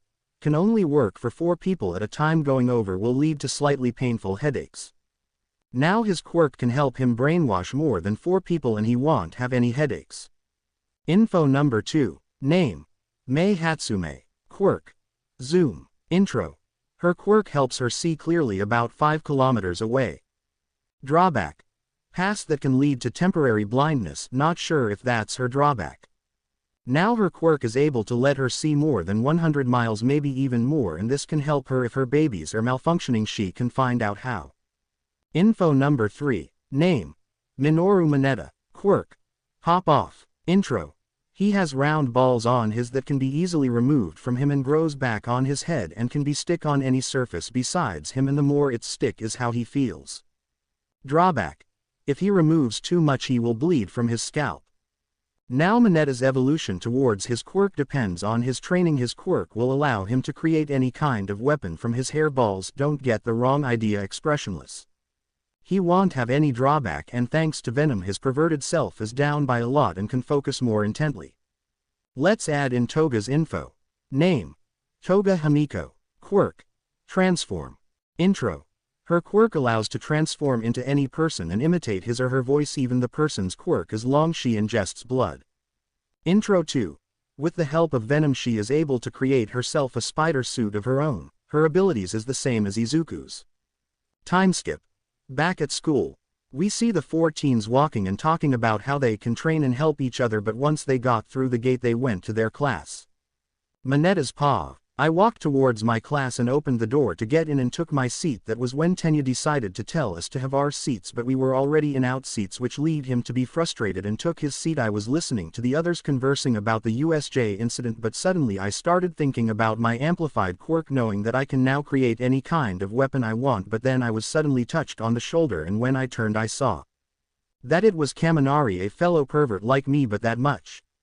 Kaminari. Hey man, I heard that you tried to defend the spider. I just looked at him and just nodded, but then the others decided to come and join in. Mina. Whoa, really? Then you must have seen how scary he was with that suit of his, right? She said it with excitement. Toru. Yeah, well, did you? Said it with same excitement like Mina. I just nodded my head, and they found it confusing, and not in my them but almost all of my classmates find it weird that I haven't done anything perverted yet. Kaminari. Hey man, are alright? Yeah, I'm fine, why wouldn't I be? I said with confusion. Hiroshima decided to come and said since I just do something that can cause me to get a lecture, but seeing I'm so calm he finds it surprising, and the others agreed. I just said since the incident I decided to do something different, that's all I said, and the others bought it and went to their seat talking about who will be teaching us. Not too long our teacher Mr. Aizawa came inside, but he was covered like a mummy. My classmates were shocked, but sensei decided to tell everyone to be quiet and telling us about the sports festival. Everyone including me were excited, but some of them asked if it's too soon to do the festival, but sensei said it's tradition like the Olympics and making sure the villains don't know that they're weak. After he told us we got 2 weeks off to train, which I was grateful for. He told us to get ready for class. After class was finished I heard that the class are pumped, so I decided to leave but was stopped by Kaminari telling me we should hang out, saying there's some cute girls we can find, but I just said no, which shocked him and everyone else, and I just continued towards the door and opened, but it was blocked by pretty much most of the year 1 students. Why are you all doing here? I asked them, but Bakugo decided to tell me. Bakugo. They're scouting the competition because we're the students who got attacked by villains. When he was done he looked at them and told them to beat it extra. Tenya told him that's no way to treat someone if you don't know their name. I only came to see who we're up against, and when I look at you I'm a bit disappointed. The person who said that made me smile since it was Shinso alongside Izuku, so I went up to them and greeted, and they did the same while Izuku greeted Ochako and Tenya, and they did the same. Nobody's paw. Bakugo was pissed to see Izuku thought that the principal would have expelled him, but he just walked past him, we bumping shoulders, and went on his way. Izuku ignored that and decided to tell Shinso and Mineta to let's go and said goodbye to his 2 friends, but when he was about to go he suddenly got stares from not only Ochako but the majority of all the girls in the class and other girls in different class courses. Venom was laughing at his partner's misfortune and Izuku knew he had to go, so he grabbed both Shinso and Mineta by the arms and left towards the gate of the school along with Mei, who joined in. During the 2 weeks until the sports festival the 4 of them including Toga were training at Mei's place, mastering their abilities, working together, helping each other and enjoying each other's presence. While the training helped and it showed through, but Venom decided to speed it up and used his tendrils to shoot at both Shinso and Mineta. Since Mei is physically good he didn't need to, but when Venkum saw that they were ready he removed his tendrils and Mei, Izuku and Toga were shocked to see the results. Shinso looks like this. And Mineta suddenly has a growth in height and increase in muscles which makes him look lean like. When they decided to finish, Mei suddenly brought out if Shinso and Izuku had a petition. They looked at one another and looked back at Mei and said yes. She sighed in relief and told them she will create suits for her, Shinso and Mineta as vigilantes, and a hero suit for Mineta since he can't fit in his old one, and make some inventions for Shinso and Izuku. The 2 weeks were almost up, but before that Izuku was seen swinging in spider suit and saw down below one of Ochako's classmates, Kyoka Jiro, being pushed around by 3 punks, and he intervened by shooting webs in their faces and punched them, and since there weren't any civilians plus heroes he was okay for now and turned towards the girl. When he got a good look at her, he found her quite cute, but he just put that thought behind in his mind and talked to her. Izuku. Well, I'm glad I made it in time and hope that you're alright. Jiro. Why, yeah, I'm okay, thanks, for saving me. She stuttered, whole blushing a deep crimson and fidgeting. Izuku. Well, if you're okay, I best be on my way. When he was going to slingshot himself, he felt movement on his back, and knowing who it was but with a late reaction got slingshot, and the both were seen flying, where one is trying to calm down the other who is screaming. After a few minutes and on a building, Jiro calmed down and apologized. Izuku just said it's okay and was about to go again, but Jiro decided to stop him and walk towards him and ask if he can give her his phone number, which put him in shock and decided to do it. After that he waved goodbye to her while giving her a kiss on the cheek and swung away, leaving her in a blushing mess while smiling brightly. Note: Izuku has 2 phones just in case. Time skip. Today's the day for the sports festival. A lot of people are seen sitting and some heroes are out as security, and vendors everywhere selling food and drinks. Izuku's paw. I'm just relaxing, trying to focus, and that's when I see Mei, Shinso and also Mineta smiling at me. Knowing how this will go, I went to them and put out my hand, and they did the same. Let's show them what we're capable of. Shinso. Yeah. Mei. You got it. Mineta. All right. And then we heard present mic from the large speaker, and it was a good thing me and V aren't affected by that anymore thanks to the training, and the 4 of us decided to stick together and stay quiet. After announcing the courses of the first years, the pro hero, Midnight, got on the platform to call out Bakugo, and what he said really made me want to punch him, saying he'll win and be in first place, and calling us stepping stones. After that it was announced that the first event will be obstacle course. And I got ready to put on the gloves Mei made, and with the help of V enhanced it along with the boots. It was similar to Shinso as well, but his was made to gain kinetic energy to give him an extra boost. While the countdown was started, Venom said good luck, and I thanked him. Once the countdown reached 0, all hell broke loose, and I smiled and with determination, let the games begin and let's get wild. Nobody's paw. All students of different courses are seen running towards the tunnel and trying to get through, but some of them were stuck in ice by Shuyo Todoroki, who was in the lead, but she wasn't the only one. Some of the 1A students got out of tunnel and going on pursuit. Bakugo. You think that'll stop me? Half and half. But suddenly 4 blurs passed by them and were shocked to see Mineta and his changed appearance, but not only him but Shinso, Mei and Izuku. These 4 were in the lead. Mike. And it seems we got ourselves a competition, betting 4 students, 2 from the general class, 1 from the support and 1 from. Hey Aizawa, is he your student? Aizawa. I'm surprised he changed that much in just a few weeks, but yeah, he is. That's Minoru Mineta. Mike. Thanks for the info, my man, and it looks like these 4 will be reaching the first obstacle. And he was right, since the 4 saw lots of robots in front of them and were in a rush, so they quickly ran towards them and jumped really high. With Mineta, he used his quirk on his legs to give him a boost. Mei created boots that can make her jump really high, Shinso with his kinetic boots and Izuku with his enhanced boots, and passed the robots and went to the second obstacle. I'm gonna skip this part and just say Izuku is first and Mei, Shinso and Mineta all came in second, Shuyo came in third and Bakugo fourth. Now it was time for the second event, and it was the cavalry battle, and Izuku being targeted because he has 10 million points, and since he and the others decided to do it together, they chose to stick together as a team and brainstorming a plan to get ready. About a few minutes and they were ready. Izuku on top with the points on his forehead along with the other points around his neck, with Mineta in the front, quirk ready, Shinso and Mei at the back. Once the signal went off, the war zone began. Izuku's paw. Once I heard the signal, I told my team to hang on since I saw other people coming after us, and using the jetpack I got from Mei, I pushed the button to get it started, and all of us were trusted up in the air, avoiding students from getting the headband. I told Mineta to create a shield and told Shinso and Mei to keep a lookout, but we all heard a loud shout. Bakugo. Give me that headband, you quirkless Deku. But he didn't get close since his explosions were blocked by Mineta's shield and he was falling, but he got back to his team courtesy of Zero.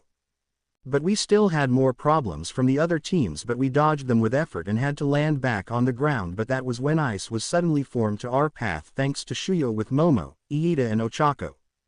Shuyo. I'll be taking that headband now. And I just give her a smirk and said, I like to see you try. And they were running towards us really quickly thanks to Ochako's quirk, but they had stop and dodge purple shurikens from Mineta, which got them surprised, not knowing he can do that, which gave us enough time to try and get out. But suddenly my team were inkazed in ice from their feet, and Shoyo's team were coming towards us, and Shinso suddenly thought of using his gloves hand into a fist and punch the ice with all his strength, and it did work and got us out. Nobody's paw. The spectators were cheering really loudly seeing the team with Izuku giving it their all, and some pro heroes were really interested into having them as an intern. However, there was one hero that was shocked to see the same boy he turned down, and that was Toshinori Yagi, and seeing him win the first event he knew that he was the one and was going to talk to him soon, but was thinking of what to say. Seeing that the ice broke, Izuku quickly thought of a way to try and get away, but he had dodged a surprise attack from Shoyo's team. The reason was because of Tenya's speed, but he wasn't fast enough since Izuku's spider sense pick out when they were about to come, and thanks to do that he still have the headband on his forehead. Tenya, I'm sorry we didn't get the chance to get the headband. Shuyo, don't worry about it, we'll make sure to get the 10 million. Yaoyorozu, I need you to create long poles for us, we're going to get in close, and Uraraka, if you still have the strength, make us weightless, she said with frustration on her face. After that she said that she used her ice on Tenya's exhaust pipes to cool it down so they won't be slowed down, and rushed towards Izuku's team, and once they got close she tried to grabbing for his forehead, but he dodged, and suddenly her left arm was on fire, indicating she was about to fire close range, but Izuku, with quick thinking, using the gloves it extended to his forearm giving him strength, he swiped away the flames, resulting a strong breeze, and that left her in shock that she just broke her bow, and was enough time for them to get out of there. But Shoyo's team were on pursuit, but they weren't the only ones. Up in the sky a loud explosion was heard, and it was Bakugo. Damn it Deku, that 10 million's mine. The two opposing teams were close to Izuku, but him and his team were still in one place since they heard from Present Mike that there are a few seconds until it's over, and right on time the cavalry battle was over. Present Mike announced the teams going to the third event: first place Team Midoriya, second place Team Todoroki, third place Team Bakugo, and fourth place Team Tetsu. After announcing the teams, they were giving a break to get something to eat, and that was when Shuyo decided to walk towards Izuku and tell him she needs to talk and follow her. The two of them were at a secluded place where they can talk, but Izuku was just waiting for her to say something. Izuku. Sue, is there a reason why you wanted to talk to me? Venom. Maybe she found out about you and wants your seed. Izuku. V, don't sprout out bullshit right now, you hear? Shuyo. I was overwhelmed. Izuku was confused when he heard that, but he let her continue. Shuyo. It's because of you I broke my vow. The others who were close didn't fell, but I did. The power you have is much similar to All Might. Izuku was shocked to hear that, but he was even more shocked when he heard. Shuyo. Midoriya, are you All Might's secret love child or something? And she said with a straight face, and the only thing Izuku did was shout aloud. Izuku. EHHHHHHHHHHHHHH. And Venom was just laughing, seeing how his partner is going to get out of this one. Nobody's paw. We see Izuku freaking out because of what Shuyo said, and Venom was just laughing, and Izuku was trying not to show annoyance on his face towards Venom. Izuku. Shuyo, I'm not All Might's secret love child. Once he said that, she realized she was mistaken and just continued with what she wanted to say next, telling him what is quirk marriage and that she's the result of one, and why she doesn't want to use her left side and the reason to it. After that she decided to go, but not before she heard Izuku said, Shuyo, if you really want to win then don't hold back. When she heard that, she just left, leaving Izuku alone to think of the matches ahead, but he wasn't the only one there. Bakugo was hiding, listening to everything they said. A small time skip. It was time for 1v1 round. Mike. AAAAAALLLLLLL, right, are you all ready? Eraserhead. Do you have to shout? It was now time for the first round, and everyone were excited to see who will win. Mike. Now let's start with the first round. In this corner the 1WHO made it in first place in the obstacle and cavalry event in class general, Izuku Midoriya. And the audience were cheering really loud, and Izuku was just focusing and ready for action. Mike. And on the other corner the 1WHO looks like he's ready for to release from his cage. Guys, it up for Hitoshi Shinso. And Shinso walked on the platform adjusting his gloves while looking at Izuku. Shinso. Well Midoriya, you ready? Izuku. I was born ready. Midnight walked towards them telling about the rules and regulations, and since they already okay with using inventions from May, they were good to go. Midnight. Alright, the match between Izuku Midoriya versus Hitoshi Shinso begin. And once they heard that, the both of them looked at each other smiling and ran towards and tried to punch each other, but blocking every time, and once separate they were in different martial arts, Shinso using Krav Maga and Izuku using Taekwondo. In the stands, we see Mineta and Mei along with the 1A students sitting and watching the match. Mineta: "Hey Mei, who do you think is going to win?" Mei: "Not sure, it could be Izuku with the you-know-who with him or Shinso with the gloves and boots by his side, but it depends on their strategy." The two of them were focusing on the fight, and seeing their friends showing of their skills put a smile on their face. While the two were talking, the girls minus Shuyo in 1A are teasing Ochako cause of her crushes. Ochako: "I told you guys is not like that," she said, blushing crazy hole looking at the match. Mina: "Oh really, cause it seems to us that not only do you have a crush on your friend Midori but you have a crush on Spider-Man," she said quietly so only the girls can hear. Ochako was trying to focus, but she was in La La Land thinking about Spider-Man and Izuku, and she wasn't their only one. Jiro was also in La La Land thinking about Spidey. On the battlefield, both Izuku and Shinso are seen throwing fist after fist. When Shinso uses his speed and go for punch, Izuku blocks. When he does it, Shinso blocks too. Izuku went for a leg sweep. Shinso jumped and raised his fist towards Izuku, who dodges in the last second, which resulted the concrete blocks to shatter, showing a giant spider-like crater. Izuku: "Geez, this is getting a bit tiresome." Venom: "Then why haven't you finished already?" Izuku: "I wanted to wait a little longer, anyways I need you coat only around my upper body for me." Venom: "No problem." Once that was down, Izuku decided to finish this and ran to Shinso with his speed, throwing punch after punch while Shinso did the same, almost matching his speed, each blow creating shockwaves after shockwaves, getting the audience and also the students, but Shinso was getting pushed back and having enough of it. Shinso: "Come on Midoriya, is this all you can do?" He didn't get a response, but he did got a judo throw which resulted him to get out of the ring. After that happened, Midnight announced that Izuku is going to the next round and the spectators are cheering. Izuku's paw. Hearing their cheer made me happy, but I decided to see if Shinso needed help, so I walked towards him and put out my hand for him to grab, and when he looked he grabbed it while having a smile on his face. I pulled him up and smiled too. Shinso: "Well, guess I'll be on my way," he said while walking to the entrance, but stopped for split second and turned his head to see me looking right back. Shinso: "Make sure you show them what a real hero can do." And I nodded, knowing I heard the message, and Shinso took his leave and I did the same. Up in the stands, Mina: "Wow, those two were awesome." Momo: "I agree." And the others did the same, but the only one who didn't was Katsuki, and he hated how Izuku didn't lose. Me and Venom were talking about the upcoming matches and breaking down ways to finish quickly, but then I was stopped by someone who I didn't want to see at all. Toshinori: "Hey there young Midoriya." It was All Might in his small form waving at me, thinking I'm his friend. I just looked at him with an emotionless face and said, "What do you want?" Toshinori: "I just wanted to say my congrats on the win, and it shows that you have what it takes." I just looked at him with disgust. "So you're saying now that you've seen what I can do, you think I'm going to be buddy-buddy with you and forget what you told me 10 months ago? Then you must be really something, huh?"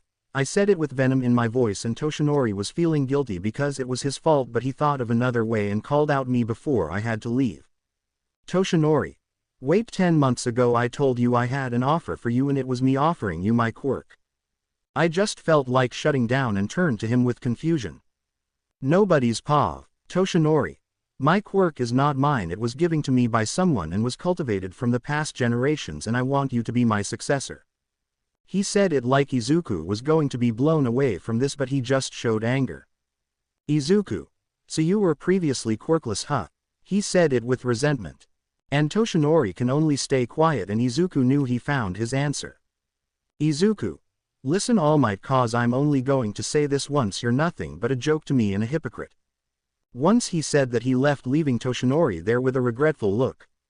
Izuku went to where the students are sitting and saw his friends, and when they saw him they congratulated him. Some of the guys in 1A-Bakugo told him that was awesome, while the girls minus Shuyo went for a hug, putting Izuku in a blushing frenzy. After that he took his seat where Mei and Mineta are and waiting for the next match. After the match was finished it was Mineta's turn. Mineta: "Well, wish me luck." Izuku: "Do your best out there." Shinsi: "We're rooting for you." Mei: "Yeah, do your best and good luck." All of them giving Mineta a thumbs up, and he did the same, going down towards the stage ready and thinking of a strategy. Mike: Alright, now it's time for the next round. We have the girl that looks like an assassin in Class 1B Abara Shiozaki versus the one with sudden growth spurt in Class 1A Minoru Mineta. Now let's. Abara. Excuse me, sorry of the interruption, but what do you mean by assassin? I only came here in search of victory, not to take my opponent's life. That won't be in value of a hero, sir. Mike. Right, I'm sorry. Abara. Gentlemen, I didn't enter UA for winning or for selfish reason, but to deliver salvation to others. It's my humble quest to spread good across the world. She said it while there was light shining on her like she was some sort of angel. Up in stands Venom is giving Izuku dirty thoughts on the girls of 1A and 1B, and he was not happy. Mike. Listen, I said I was sorry, okay, it was my bad. Anyways, let's have this match. Start. Mineta was ready, having a bit of his hair in his hand, thinking of a way to win while looking at his opponent who was clasping her hands. Mineta. Okay, to me her quirk involves her hair, so I need to be close. Just focus on what you want to create and make it sharp. Mineta had to dodge because Abara used her quirk to launch multiple vines at him, making it a bit difficult. When he landed on a safe spot, he didn't realize that one of her vines was there and tried to restrain him, but he quickly got of there and distanced himself, focusing more on the weapon he wants. In the stands, the guys in 1A were thinking Mineta won't make it, but he proved them wrong by creating a long sword that looks like it can cut through the toughest steel, with handle and sheath in purple, and sliced all the vines coming his way. The audience were mesmerized seeing Mineta's by the way he uses his sword. Abara was shocked and tried to fire more of her vines, but she couldn't because she felt a sword close to her neck. And looked at her opponent only to see eyes of a killer. Mineta. Do you surrender? And she just raised her hands indicating she surrendered, and Midnight announced Mineta the winner. He released her and put his sword in his sheath. And looked at her saying it was a great match, showing his smile, and she smiled back, finding herself okay. She left and he did the same. Next was match. Izuku, Shinso and Mineta just sighed, knowing that was what May wanted the whole time. 5th match, 6th match, 7th match, 8th match. Up in the stands Izuku was shaking, and Shinso and the others saw his veins popping on his forehead. He was mad, and Venom was trying to calm him down, but May reached him by touching his hand and gilding it firmly, making him calm down. And since it was his turn to go down, he got out of seat and went down to the entrance, but before that he heard crying coming from one of the rooms, and since he still got time he went in and saw Ochako. Izuku's paw. I saw her crying and I did the only thing and walked towards her and hugged her. She was surprised, but knowing it was me she hugged back once she calmed down and wiped away her tears, telling her she did amazing. Ochako. Thanks Izu, that means a lot to me. I was just looking at her, seeing that cute face of hers, those beautiful brown eyes, and her lips made me remember our first kiss. I suddenly hugged her tighter and I leaned my head towards hers. Ochako. Izuku, what are yo? She didn't get to finish since I was kissing her right on the lips. She was shocked, trying to pull back, but she kissed back, enjoying the taste, and I did as well. After a few seconds we let go, catching our breath and looking at each other's eyes. Ochako. Izu IW, wah. But she didn't get to finish. The reason was because I had to go to stage, and I told her we'll talk later, and I gave her a kiss and left with her blushing crazy. I walked until I see the entrance, but I was blocked by none other than number 2 hero. Endeavor, the most arrogant asshole I had to deal with, as Spider-Man. So much times Venom wanted to show this guy how weak he was. Nobody's paw. Izuku. Endeavor. Oh, it's you. I just want to say you did an amazing job, but know this, my daughter will be the number 1 hero to surpass All Might himself. She's my main project, so don't disgrace yourself, and sorry that He did get to finish since he looked at my eyes. Izuku. Venom. Your daughter isn't some tool, and she is not you, so watch what you say. And Izuku left, leaving Endeavor shaking. Mike. Alright, it's time for the second round. We have the one that from the general course Izuku Midoriya versus from the hero course Shuyo Todoroki. Izuku was adjusting his gloves and telling V to expand it all the way to his forearm and give him protection. Venom. Which part for your upper body, or maybe? Gasped Izuku. Are you really going to it here? Haha, you dirty boy. Izuku. I swear to God you're going to get it. Izuku started focusing on Shuyo, a strategy in mind, hoping it will work.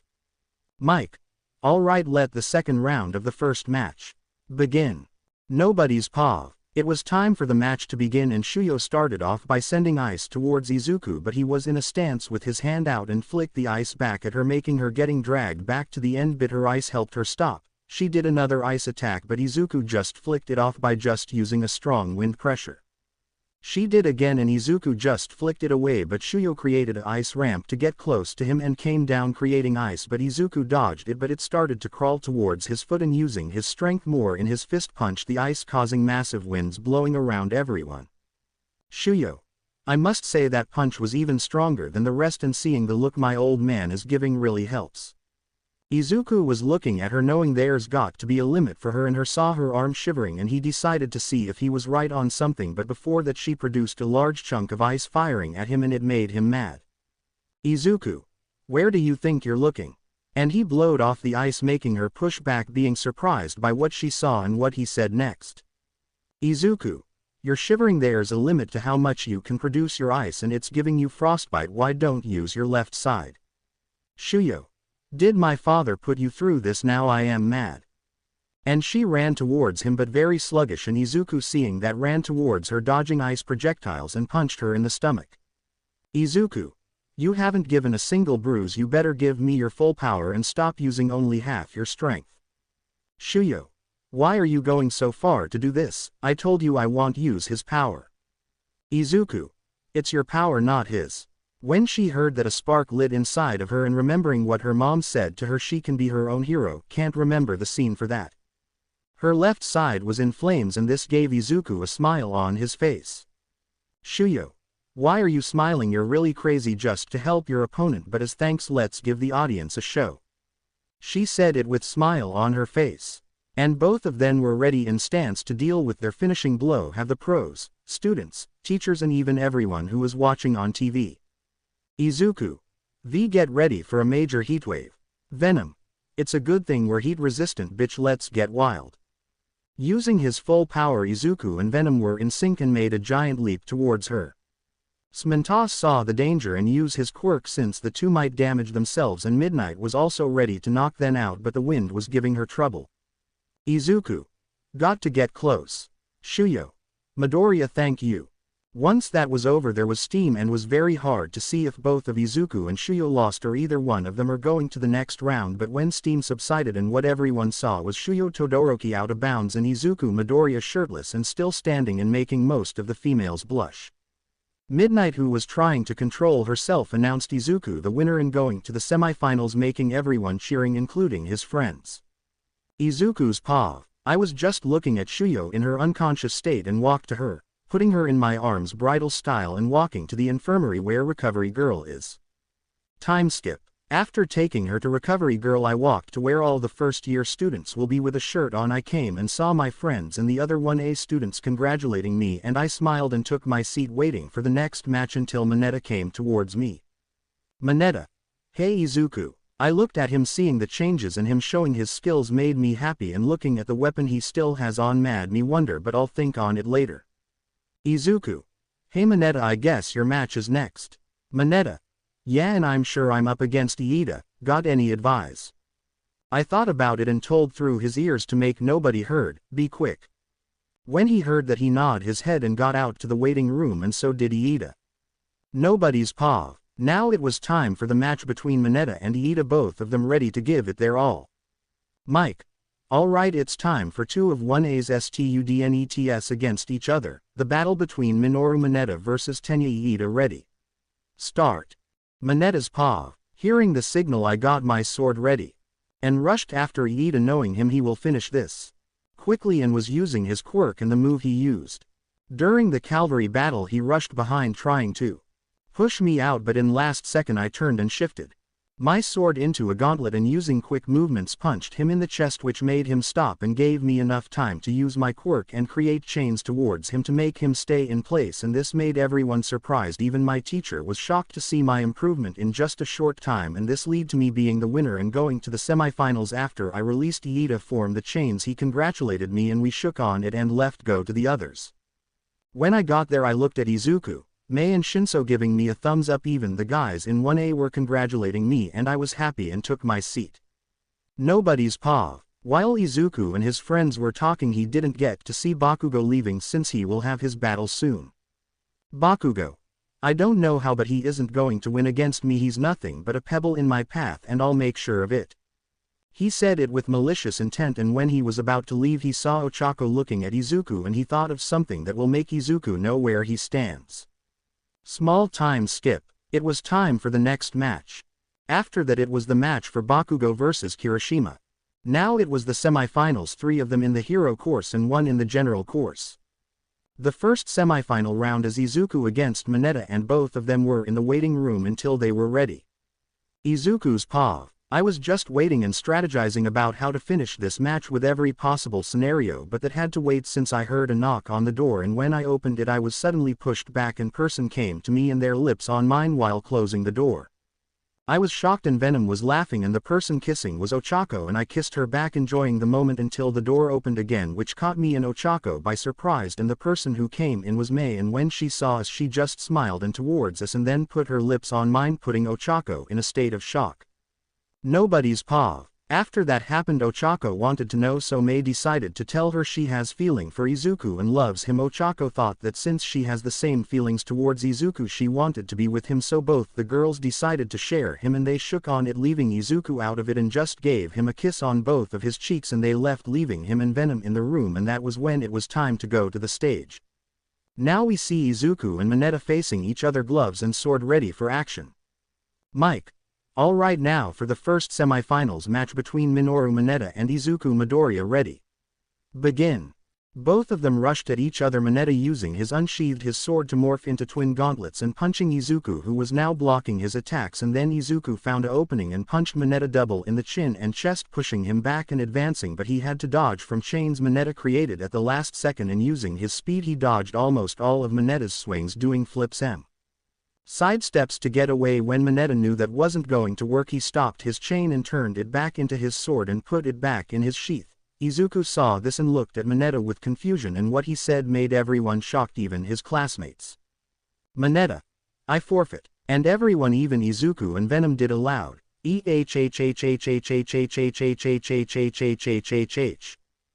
since he said it, the winner was Izuku, who walked towards Mineta. Izuku. Dude, why did you forfeit? I know you had something to at least throw me off, so why? Mineta just at him and said, because I want you to be part of my class. When Izuku heard that he was shocked, even Mineta wanted him to be part of the class. Before that Shinso also said the same thing and he just smiled, and both of them shook each other's hands and left to go, but before Izuku left he heard the spectators talking about the match, and seeing that he didn't use his quirk, not knowing that Izuku doesn't have one to begin with. Next it was the final semi-final round between Bakugo and Tokiyami. Now that the semi-finals were finished it was time the finals, and Izuku was ready to go and his friends were giving him a good luck with Mei kissing his cheek, and so did Ochako. When Izuku left he wondered where Iida was, but he think about that later. When he was in the waiting room getting his mind to calm down he was interrupted by Bakugo. Bakugo. Oi, what the hell are you doing in my, oh shit, this is wrong room. He said it with rage, and then he looked at Izuku with an arrogant smirk on his face and walked towards him. Bakugo. Hey Deku. Izuku's paw. Hey Deku. That name, the one that I was labeled ever since kindergarten up until junior high. Hearing it from his voice made my blood boil, and when he put his hand on my shoulder I felt the burning good thing these helping. I kept quiet and just listened. You know, I'm surprised. I thought that the principal would have expelled you now, but here you are, a quirkless nobody who thinks he's something special. Bakugo said with hatred that Izuku was here. Seeing him winning against Todoroki put him in state of shock and anger, but when he let go of my shoulder and was about to leave he said something that really pissed me off. Bakugo. Oh yeah, here's something you should know, just forfeit the match so you won't get embarrassed from everyone and know that I don't want near Uraraka, she's mine. And he closed the door laughing. And I just sat there, my anger was really getting to me and Venom was about to calm me down, but I heard it was time for the match. I got up and walked with an emotionless face, but inside my anger, hatred, distaste towards Bakugo. I'll show him that he isn't top dog and break his fucking pride. Small time skip. It was time me against Bakugo. I'm not going to back down and I'll never will. The both of us are facing towards one another, him with his smirk and me in my stance for speed and strength. Bakugo. You're not going to forfeit, you quirkless Deku. When he said that the spectators were shocked, seeing that what I did during the matches thought that I had a quirk. They were suddenly pitying me, and hearing some of the low-level pro heroes saying why I'm in Ua made me sick, but I just kept quiet, trying to control my anger and waiting for the signal to begin. Somewhere in a bar, we see the hand man Shigaraki watching the sports festival. Shigaraki. Oh, my first time a quirkless ever came to that school, but he does have skill. What do you think, master? When he said that, he looked at a screen with just audio on it. I would say he seems promising. With the right push he might join us. Make sure you keep an eye on him, Shigaraki. Shigaraki. Yeah, master. Back to the stage, we see Venom, who was a bit concerned for Izuku, heard beeping and saw that it were the gloves and boots. Venom. Izuku, there's some sort of beeping on the gloves and boots. Izuku. We'll worry about that later. Then present mic announced for the match to begin. Nobody's paw. Bakugo came rushing using his explosion and tried to blast Izuku, but he dodged and Izuku came in close and punched him in the gut, putting space between them. Bakugo was mad, thought threatening him would have worked, but it didn't. However, he thought of something that just might work. Bakugo. Hey Deku, you think you're so special, you're nothing, and when I am done with you. The next thing he said made Izuku plus Venom got really angry, and the beeping on the gloves and boots going rapidly, and Bakugo said it with malice. Bakugo. I'm going to enjoy Ochako a lot, like the slut she is. And Izuku finally snapped and came rushing at Bakugo and punched in the chest, making some of ribs break, and pushed him back. Bakugo was shocked when he looked into Izuku's eyes, and what he saw was pure rage. Up in the stands, Mei was worried seeing the state Izuku's made her babies go in rage mode, and Shinso, Mineta, Ochako and everyone of the class, even the teachers and principal, were shocked to see a sudden change from Izuku. The gloves on his arms started to spread all to his shoulders, and boots covered most of his legs. His hands were claws, and he suddenly had a face mask that only covered his mouth and nose, and his eyes were changed color. The green emerald-like eyes were now dark ruby red, and look he was showing was of hatred. Izuku was just looking at Bakugo, and then he spoke, which brought out chills. Izuku. Venom.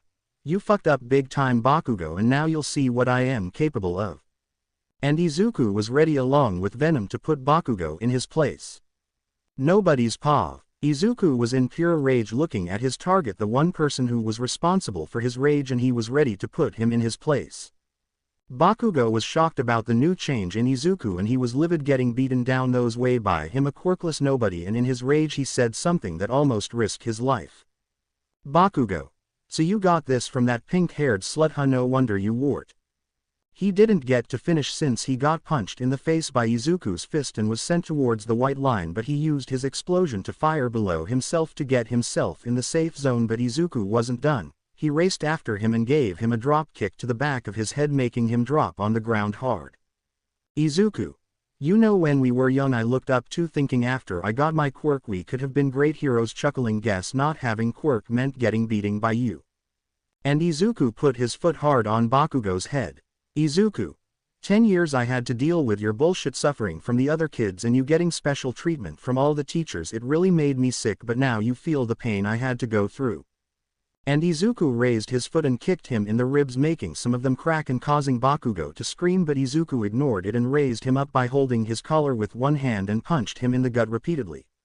Izuku's paw. I was really enjoying this, the pain he's feeling, he deserves it, but I couldn't finish him since my hand was caught by a whip from Midnight, and I just looked at her knowing she's feeling uneasy. In fact everyone is, and seeing Bakugo almost getting unconscious I said one more thing. Nobody's paw. Izuku. You lost, and it's because of someone with no quirk. After he said that, he let go of Bakugo and walked out, not hearing that he won. He just wanted to get things over with. Venom. Hey Izuku, you okay? Izuku. Yeah, I'm fine, later I'll give you some chocolate, okay? Venom was happy but was still concerned about Izuku, but left for later. When Izuku got to the stands he saw some of the students with uneasy looks. Some showed anger, mainly the boys in 1A except Mineta and Iida, since he left early, and the looks from the girls were looks of concern towards him, hearing about what Bakugo did to him.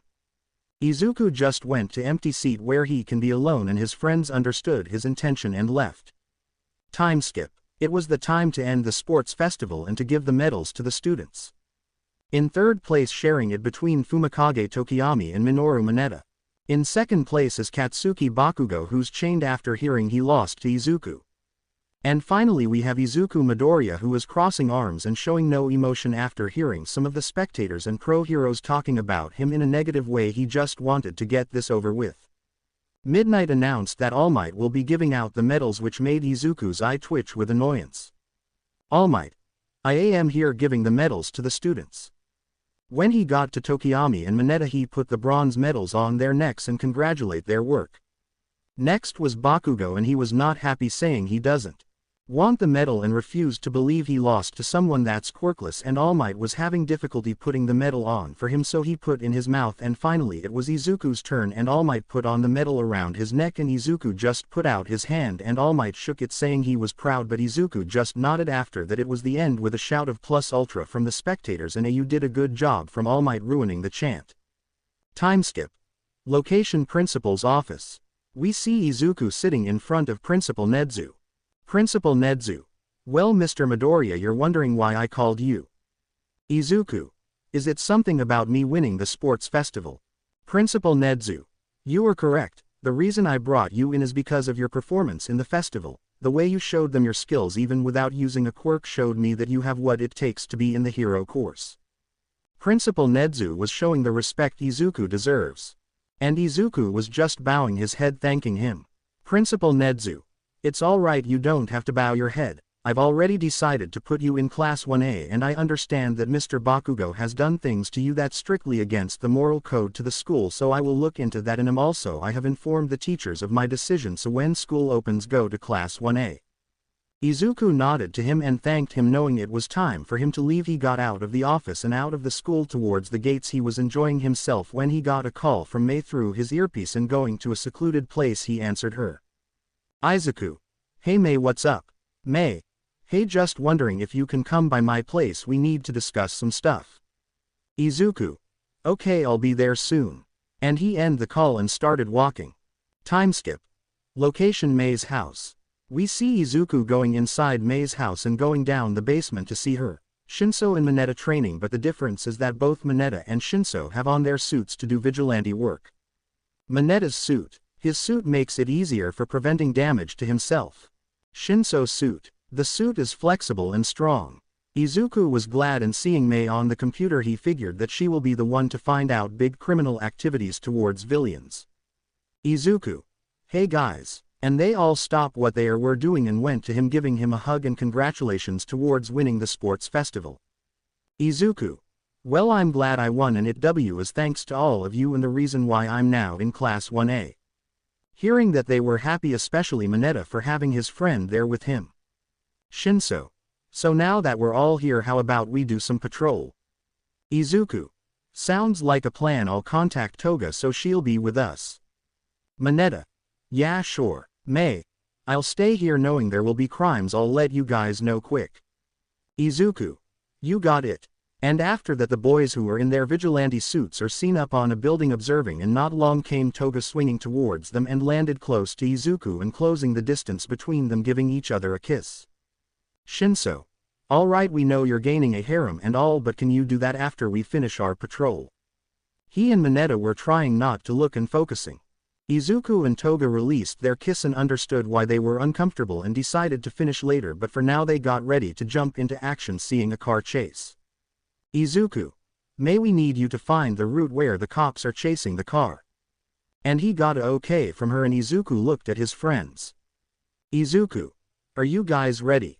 Shinso. Born ready. Mineta. You bet, using his quirk to forming a grappling hook. Toga. Yeah, let's show them what we got. Izuku nodded and Venom decided to show himself. Venom. Team Venomized is ready. Izuku. Team Venomized. Venom. Of course, cause this all started was because you decided to accept us. Izuku. That's true. All four of them heard Mei called where the criminals will be, and they jumped off the building, getting to their location by swinging, knowing they will have each other's back. Nobody's paw. See the four vigilantes taken down two crooks from a car chase and trying them up. Izuku. Well, great job on your first job as a vigilante, you too. Shinso. Yeah, thanks, it was great using the techniques on the field. Mineta. You're right on that one, it feels really awesome. And Toga was nodding, agreeing to what they said. Izuku was happy and was about to say something until his spider sense warned him something's coming, and saw three heroes who were in Izuku hates list: Kamui Woods, Mount Lady and Death Arms. And seeing as they saw them, Izuku shouted they got company and decided to split up to get back to base, and they did just that. Toga decided to use her camouflage to escape while Izuku, Shinso and Mineta took different routes, and the heroes split up as well. Mount Lady went after Shinso, Kamui Woods went after Mineta, and finally Death Arms went after Izuku, but the heroes don't know that they won't be able to catch them. Shinso vs Mount Lady. Shinso's POV. I ran towards places that will have small places for the hero to transform, but she wasn't giving up, so I stopped and waited for her, and when I saw her, she ran towards me going for punch to my face, but I dodged and came behind her and chopping her by the neck, making her unconscious and placing her on the ground, and left to get to the base. Mineta vs Kamui Woods. Mineta's POV. I'm dodging this hero's branches left and right and trying to use my quirk quick, but he won't let me. Kamui. Your days of vigilante is over, you fiend. I just ignored him and suddenly jumped on the walls and did the same on the next wall, rapidly doing this to confuse him while I used my quirk to create a whip and fling it at him and putting unable to move and also unable to use his quirk. Once I got closer, I tightened the whip and knocked him out. Once releasing him, I put my whip on the side of my waist and got out of there to go to the base. Izuku, Spider-Man vs Death Arms. Izuku's POV. I'm here punching this hero and he's blocking, but I got a couple of good punches at him, but I had to block his punches as well, knowing him he's more suitable using mainly his fist and not his brain. Death Arms. You're going to jail for the misuse of your quirk once I'm done with you. I just dodged and jumped on the wall sticking to it and just laughed. Izuku. You may be a hero, but you're really stupid to think you can take me on. That made him mad and I jumped off the wall and shot my webs at him, mainly his arms and his legs, restraining him from moving. He was struggling but knew that he can't get out of it, and I just left. After a while I used the earpiece to communicate with the others and found out they made out and are in the base. I just kept swinging until I heard a large sound coming from a bank, and it appears that some crooks are going to have their teeth break soon, so I swung towards the building and crawled inside. I just looked at them stuffing money in their bags. Mostly all of them were men wearing masks to conceal their face, but there was a white-haired woman there wearing a black skin-tight suit showing her curves with fur on the side of her forearms and around her collar, adding the black mask showing her blue eyes. I was mesmerized, but I had to stay focused and shot out webs towards the crooks. Nobody's POV. Izuku. Well, now this is something. But Izuku had to dodge a claw from slicing him and turned to see the woman. Well, if it isn't the spider. Izuku. Yeah, and I'm here to stop you unless you want your nails to get cut. Well now. And she just walked towards him while he just suddenly stepped back and he hit a wall, trapping him with the white-haired chick, and she was really close to him. So what are you going to do now? Arrest me? She said it with a flirtatious tone, making Izuku nervous, and Venkum was just sighing at his partner's misfortune. But he didn't get the chance to answer since the police came in, and it was her time to leave by using a grappling hook and went through an escape route, leaving Izuku with the cops who were pointing their guns at him. Cop number 1. Freeze, you're under arrest, Spider-Man. Spider-Man. Yeah, well, I love to stick around and chat with you, but I got to chase down a crook. And he webbed all the cops in the face and also webbed their hands to prevent from shooting him, and got away from the bank and swung himself on a top building, and using 2 quirks courtesy of Venom, which are sonar and zoom, which he got from May and Search. Once he pinpointed her location, he jumped and face dive. With enough time he shot out his webs and swung building to building. Izuku's POV. I got close to her and then shot out my webs, grabbing her and putting her on the ground, holding her arms to prevent clawing me. Alright, now you're going to jail, but first I need to know who you are, I said. And she just looked at me with a smile that can cause trouble, and she just came closer. You can just call me Black Cat. And then she kneed me hard in the gut when I lost focus and got out of the web. Black Cat. Let's meet soon, Spider. And she was gone, leaving me holding my stomach, and I just sighed, thinking I should just go back to the base, but then I heard a sound from 2 of my phones, and when I looked at the messages I freaked. May's message. I saw what happened through the cameras at the bank, you better be here soon. Ochako's message. Hey Izuku, I was wondering if you want to go on a date soon. And finally Kyoka's message from my other phone. Hey Spidey, just wondering if you're not busy, maybe you want to hang out at my place. And I was going blank. Venom. Dude, here's my advice, go with the flow. Izuku. That's not helpful. But I just agreed and said to May I'll be there soon. Next I told Ochako we'll go on a date next Saturday and HMSHE said okay, and with Kyoka I said I'll hang out with, and that's when she gave me her address and saying her parents won't be home for 2 days, which kinda made me felt uneasy, but I just shrugged it off and swung to May's place. Location: May's place. I was at May's place down the basement seeing Toga and May looking at me with annoyance on their face while Shinso and Mineta are praying for my life. May: well, I saw how you were hesitating, so what was that about? Toga: yeah, you better have a reason, otherwise you're getting a punishment.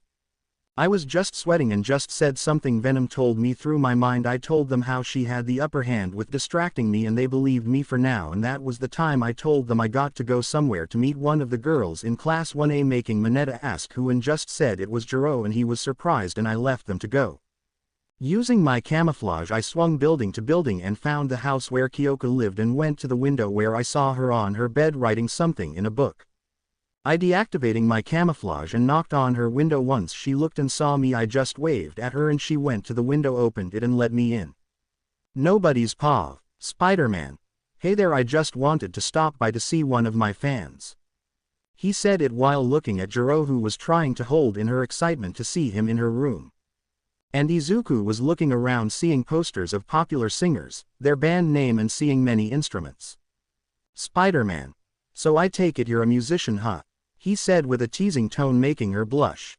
Kyoka: well, yeah, I do play most of them. It's because I have parents who are also musicians and I really enjoy playing and singing.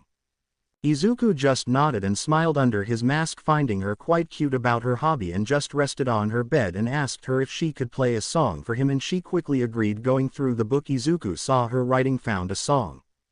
Kyoka: this is something I've been working on for you, but I don't have the lyrics yet, so you'll just have to listen to the melody.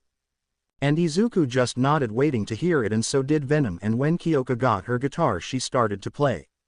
Once it was done, both Izuku and Venom were beyond shocked to hear her voice. It was beautiful, and the way she played it was amazing.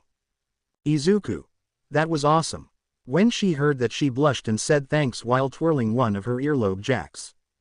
She then looked at Izuku with curiosity on her face. Kyoka: so arranged by you going to show me who you are? Izuku: not sure. Are you going to report the authorities of who I am? He said while squinting his mask large lenses, and that made rethink her question, but she had to wait since all times have to come to an end, and Izuku had to go since he didn't want worry his mom, and told Kyoka he had to go, making her nod in understanding. When got out of the window and was about to swing away, Kyoka decided to be bold and told to wait. When he did and turned around to face her, he saw her hands going to his mask, lifting it to reveal only his mouth and nose, and then kissed him on the lips, making Izuku shocked, but he kissed her back, tasting her lips, and the both of them enjoying it for about 30 seconds until they had to release to catch their breath.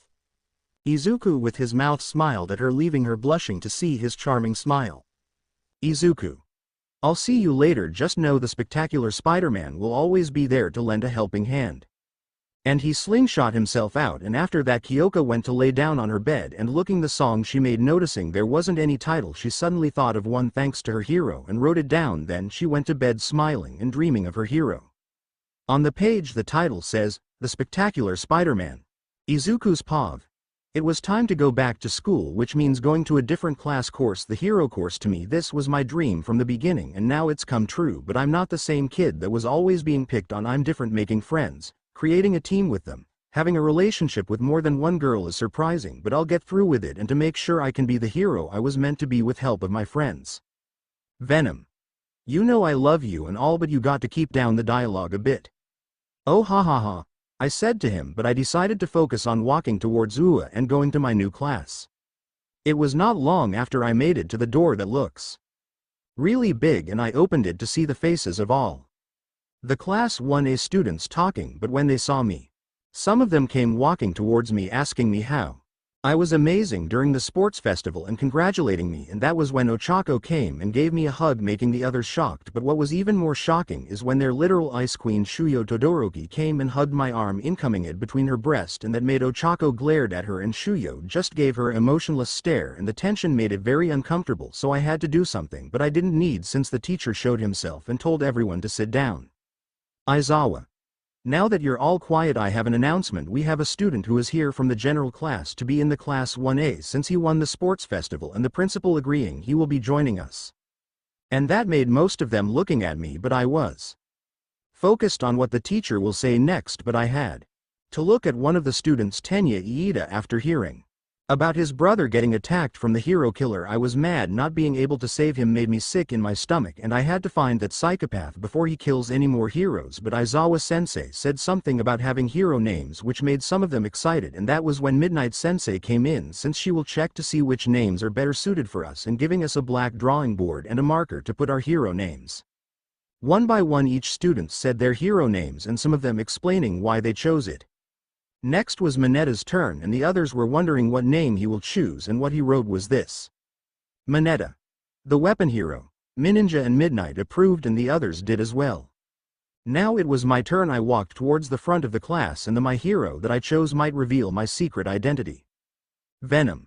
Are you sure you want to pick that name? Izuku. It's a risk I'm going to take. And Venom just wished me good luck. They all were looking at the name of my choosing. Kirishima. Hey man, are you sure about that name? I just nodded and said this name will be something many people will recognize once I make pro. The quirkless Kumo. Midnight. The Japanese word for spider. She looked at me with a suspicious look in her eyes, and so did Aizawa. Why? Just woke up and I just said I like spiders, which is true, and they bought it for now. After that it was time. Aizawa announced about the internship from pros who would pick us, and seeing the amounts showed on the screen made me a bit mad that no one picked me. Finding out that I'm quirkless gave then a reason, which is bullshit. But I'm glad that the person in first is Shuyo instead of Bakuho, who's still mad that I'm in the class, plus him not being able to come in first. Meanwhile in the teacher's lounge we see Cementos looking at some papers and found my name on it, and that was when All Might looked as well, wanted to know who picked me as an intern, and what he saw made him freaked out. Now that class was over, all of them were picking which agency they should go. It's the same in the anime and manga. When I was about to leave with Mineta and Ochako, All Might appeared. All Might. I am here in a bizarre position. I was just confused until he told me he wanted to talk to me. I would have refused but just nodded and told Mineta and Ochako I'll see them soon, and walked out the door following All Might to a quiet place. All Might. I know you still hate me, but I am really sorry for what I did to you to break your dream, but I'll make it up to you by telling that my TEACJER would like to have you as an intern. I was shocked but a bit excited to find out that I might be training with the teacher that trained All Might, and I just said I accept, which made him smile even wider if that was possible, and gave the address to where he lives. When I was about to leave I stooped and turned my head to All Might. Izuku. Hey All Might. When he heard his name and saw me smiling I told thanks and walked off, not seeing the proud look on his face. Time skip. It was now time for us to go to our respective trains to the heroes we chose. It was a good thing I said my goodbyes to Shinso, Mei and my mom, and that was a relief, and I had to say goodbye and good luck to Mineta on his internship, which he did the same for me, and he shook hands and he left, and I was about to go until I saw Tenya with a look that will get him in trouble, so I went up to him. Izuku. Hey Iida, and he turned towards me. Izuku. Listen, I know you're having it rough with your brother getting attacked by the hero killer, but please don't do anything stupid, okay, and promise me you won't get hurt. I looked at him with a serious look on my face, and when he said he promised, he just leave it at that and went his way. I just sighed, but before I went on my train I was stopped by Ochako and Shuyo. I gave both of them a confused look and they just kissed me on both of my cheeks and suddenly ran away while blushing, and I know I'm not getting that out of my head soon, and thanks to Venom giving a headache with his laughter, I went on the train that is going to Yamanashi Prefecture. Time skip. I am here at the apartment thanks to the address All Might gave me, so I went and walked towards the door and knocked, then I opened it. Izuku. Hello, my name is Izuku Midoriya from Class 1A. I'm looking for Grand Tour. I didn't get to finish since I was looking at a short old man lying on his face with a red substance under him. Venom and I were freaking out. Venom, Izuku. He's dead. But then he suddenly raised his head up. Gran Torino, I'm alive. This made both of them panic again. Venom, Izuku. He's alive. Izuku's pav. I was shocked to see Gran Torino in the state he was before, but I had to calm down and told him my name and the class one I'm from. Gran Torino. Who are you? I just sweat drop and said my name louder, but he asked again and I said my name again, but then he looked at me saying Toshinori, which is All Might's real name. But I just sighed thinking he's gone a bit senile, but then I saw going through my briefcase looking at my suit which May made for me. Even if the suit looks like it can be destroyed easily, but it can't since it has Kevlar. Gran Torino. I must say you clearly like to go stealth instead of flashy. He said it with curiosity and then he said with a serious look on his face to put on my suit and see what I got, which I agreed and got my suit on, and with some modifications on the gloves and boots which are also made from Kevlar. I was ready with Venom's help. I was prepared, and using Venom's abilities like Mimic I can copy a quirks aspect, but I decided to use one of the quirks analyzed and I found out what Gran Torino's quirk is. Quirk. Jet Info. Allows him to shoot air from the holes on the soles of his feet. This gives him incredible speed and the ability to fly short distances. Finding this out, I prepared myself waiting for him to get ready, and he did by launching himself around me trying to confuse me and got me by kicking me in the back. I staggered a bit, but I had to dodge from his attack, putting him in a surprise state, but that didn't stop him from trying again, leading to most of the thing getting destroyed. I tried to pinpoint where he will attack me from, and I did, and was about to punch him, but he dodged in the last second using his quirk and putting his hand on my face while I was on the ground. Gran Torino. I must say you really surprised me for someone who doesn't have a quirk. Being able to dodge my attacks, analyzing and predicting where I will strike is really something. I struggled saying that I didn't even land a punch on him. And then he got up and just looked at me. Gran Torino. You may not have put a scratch on me since you're still a novice, but you're improving, and seeing how you fight during the sports festival shows me you got a long way to go. But enough about. I want you to fix this place up while I get me a new microwave. And then he left while I got out of my suit and put on a t-shirt and some short pants, but I left on the gloves and boots and started to clean up. During the time, the others plus the students of Class 1B are doing their best in their respective internships, learning about how to be a hero, some helping citizens while others training. But let's go to one of my friend's internship, which is Manet's. The hero agency he chose was Mount Lady, and he thought it would help him to control his perversion while being around her, so let's go. Manet's POV.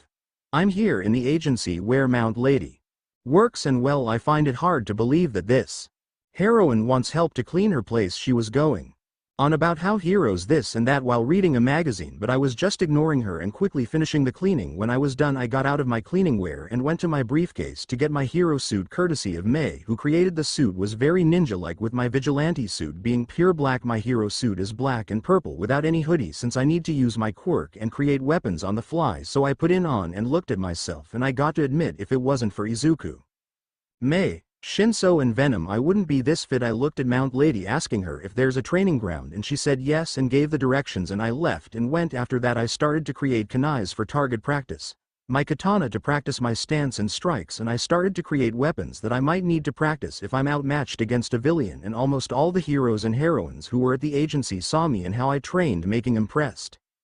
Nobody's POV. Looking at Maneta's POV, it shows that he's really serious thanks to Izuku and his friends. But now in the location Hosu, we see Iida walking with the normal hero, Manuel. For one thing, why would Iida accept this hero? The reason is because he's looking for Stain. Ignoring Izuku's words, he was going to take Stain down for what he did to Iida's brother. Manuel was talking about how he was surprised to intern Iida, but Iida just wasn't listening to focused for when he finds Stain. Now it was night time, and we see Gran Torino asleep, but Izuku wasn't asleep but is outside and is on the roof of a building looking at his phone and seeing the text from Mei, Toga, Ochako and surprisingly Shuyo, saying how one of them misses him. One is sore from training, the other is working on her inventions, and the other, which is Shuyo, wanted to know him better. Izuku just sighed, still finding hard to believe that he got not one but 5 girls are attracted to him, and let's not forget Black Cat, who might be interested in him as well. Izuku just sighed, but maybe doing a bit of work can ease up himself, and using sonar he found some criminal low-lives. Izuku. Venom suit up. Venom. Copy. And he was back in his spider suit and got ready to take down some bad guys.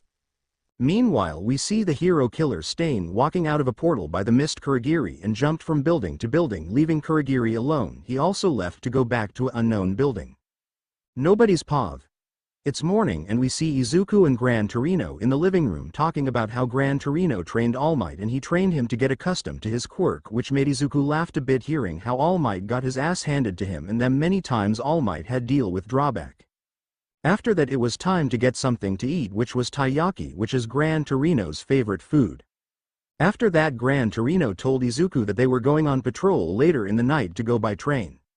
Meanwhile in Hosu, it was in the afternoon and we see on top of a building reveals Kurogiri's portal and what came out were three Nomus of different size. And Shigaraki telling them to wrench havoc and he was smiling maniacally. Time skip, it's now night time and we see Izuku with his suit on and Gran Torino on the train to Shinjuku. However, there was an emergency stop and a crash on the side of the train making a hole from a hero who was unconscious. Izuku was shocked that his spider sense didn't go off, but then it did, and the cause was a Nomu like the one during the USJ incident, but this one was thinner and has light green skin, and when it was about to attack, Gran Torino pushed it away using his quirk above Hosu City. Izuku. Gran Torino. Gran Torino. Kid stay put. Izuku just watched on, and when he was about check on Gran Torino he saw Hosu in a blaze and started worrying about Tenya. With a serious look on his face he jumped out of the train and his gloves and boots started to spread, stopping on his shoulders and below his knees. With his lower face mask on and his eyes turning red he jumped from building to building heading to where Gran Torino is. Meanwhile we see Stain is in an alley, overhearing the chaos in Hosu and realizes that Tamura has made his move. Stain decides to leave Tamura to his own mechanisms while he finishes his business, preparing to kill the pro-hero native with his katana. However, Stain feels the presence of someone approaching him from behind and uses his katana to slash at the person, knocking the person down to the ground as well as knocking off the person's helmet and glasses, who is revealed to be Tenya. Stain sees that the person who tried to attack him is a child, telling the child to leave. Stain. This doesn't involve you leave, but Iida didn't. Instead he told Stain he was searching for him with vengeful eyes. That was when Stain pointed his katana at Iida. Stain. You have avenging eyes. I'm warning you, don't meddle with me. If the situation demands it, then children will also be targets. And he turned towards his objective to finish the job, but Iida, angered with seething rage, yelled at Stain that his brother was a pro-hero that he cut down and has come to stop Stain. Iida. My hero name is Ingenium, never forget, cause that's a name of a hero that will take you down. Stain sees that he was serious about being a hero, got his weapons ready. Stain. If what you say is true, then prepare yourself for death, hero. Meanwhile, Gran Torino had smashed the Nomu-like creature into a small building. The Nomu-like creature slashes at Gran Torino, but the elderly hero jumps out of the way in time, dodging its attack. Gran Torino sees that the Nomu-like creature is about to attack two civilians. Gran Torino jumps at the Nomu-like creature in order to save the civilians. However, the Nomu-like creature was scorched by flames, forcing Gran Torino to stop his attack and back away. Endeavor, the hero who scorched the creature, says that he hasn't made acquaintances with the elderly hero, telling Gran Torino that he will deal with the Nomu-like creature.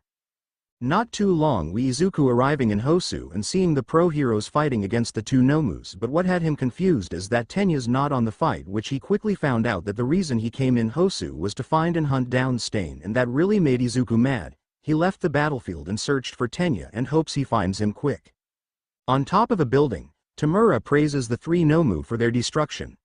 Kurogiri asks Tamura if he will join the attack, however, Tamura replies that he won't because he is injured.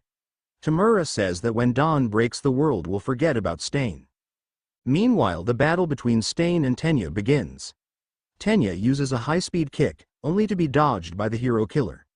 Stain smashes Tenya into the ground and stabs Tenya's shoulder with his katana. Stain. The reason you and your brother lost was because the two of you are fake heroes. Which causing Tenya to rebuke the hero killer's claim. Tenya. My brother isn't a fake at all, he has done so much and is a true hero, and I will avenge him by killing you. Stain advises Tenya to first save the injured pro-hero, which shocks Tenya. Stain. You shouldn't have acted out of vengeance, and that is the furthest from the title, hero. Once Stain said that he licks his bloodied katana and activates his quirk, which immobilizes Tenya. Stain. Goodbye fake when Stain was about to deliver the finishing blow. However, Izuku suddenly appears and using his enhanced strength punches Stain in the face with his, preventing the hero killer from finishing off Tenya. Izuku announces his arrival and declares that he came to save Tenya.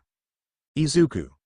Don't worry Tenya, I'm here to save you. He said it while on a stance ready for battle, but he asked Tenya if he can move, which he got a negative saying he's immobilized.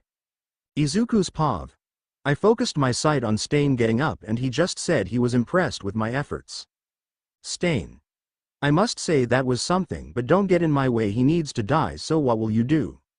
He said it in an intimidating way to scare me off, but I just shrugged it off and just gave him a bit of killing intent, and I know he felt it. I needed to plan this out to get both Tenya and the hero out of here, so getting ready. Tenya. You shouldn't be involved. This is my fight, I am the one that needs to take him down, you'll only get hurt because you're quirkless. When I heard that I put my attention towards him. Shut up, you're the reason why you're in this mess. I may be quirkless but I am not useless. Besides, getting involved in other people's business is one of the qualities of a hero. I said it with pure determination, which made Stain smile at what I said. The battle between me and Stain begun. My gloves activated, given off a bit of steam to strengthen my punches, and Stain charges at me, but I managed to get close to Stain and ran through the gap between his legs, avoiding the hero killer's katana and dagger slash. Stain counters by slashing at me with his katana, but I dodged by jumping into the air and above him and using my fist, delivering a powerful blow to Stain's head. Tenya was even more shocked at Izuku's faster movements, comparing them to Katsuki's movements. Stain looked like he was unfazed by my moves, licks his dagger and activates his quirk, and was when I suddenly became immobilized and unable to move. Izuku. What the hell what's going on Venom? It seems he got you by digesting your blood, that's how he the pro and engine boy over there. Izuku. Can't you get me moving Venom? I'm trying but it seems it's taking a while. Izuku. Damn it. I was frustrated that I'm unable to move and thinking how his quirk works and analyzing it quick, but that was when Stain came in my viewpoint. Stain. I have to say you have what it takes to be hero in more ways than one, but I have a job to do, and that's killing this pro and that child. He started to walk towards them and I was yelling at him to stop and trying to force myself to get up. Izuku. Damn it, don't do this, but he wasn't stopping. Izuku. God damn it, I can't take this versus I am going to use your form for this. Venom. Izuku, don't you'll reveal who you are in front of the pro, and Iida you'll be labeled as a villain and your mom will be worried sick. Izuku. But if I don't, Stain is going to kill them and that will be my fault. Izuku was trying to get Venom on board, but he didn't have to since a column of fire and a column of ice attacked Stain, but he managed to dodge in a nick of time. Iida and I were shocked that it was Shuyo who was the one that did that in her arrival, but she just looked at me with a stare. Shuyo. You know that message of yours was really cryptic and it made me arrive really late. I chuckled a bit and told her sorry, and I also told her to avoid Stain's blades and don't let him digest her blood, and she nodded and got ready to battle. In battle, Shuyo manages to hold Stain off with both her ice and fire powers, however, the hero killer's highly adept combat skills pressurize, which nearly overwhelmed her. But then I suddenly felt movement in my body thanks to V and leap into action, stopping Stain's attack, making him retaliate, knocking me away with his elbow, making me and Shuyo fall back.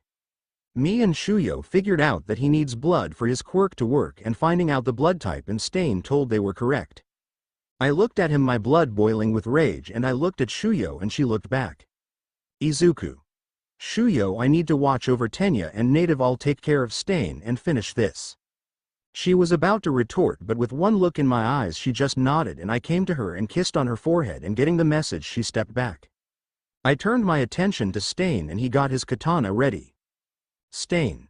So you alone is going to take me down, you say? Ha ha ha ha, you got balls. I just looked at him, focusing my attention on his weapons, and I thought of something. Izuku. Let's make this a fair fight, swordsman versus swordsman. And I put out my arms using Venom's tendrils to form to black katanas, and that made Tenya and Shuyo shocked to find me doing that. While Stain was smiling like a maniac. Stain. Yes, that's it, SHIW me, what a true hero can do. And the both of us got in our stance and rushed after each other. Strike against strike, strike, block, strike, block. These are the patterns the two of us are doing, never giving each other opening. But I know he doesn't do this long. After figuring out the time limit for his quirk, I know both Tenya and Native can move again, but now I got to finish this. Using my speed and strength, I broke our deadly dance.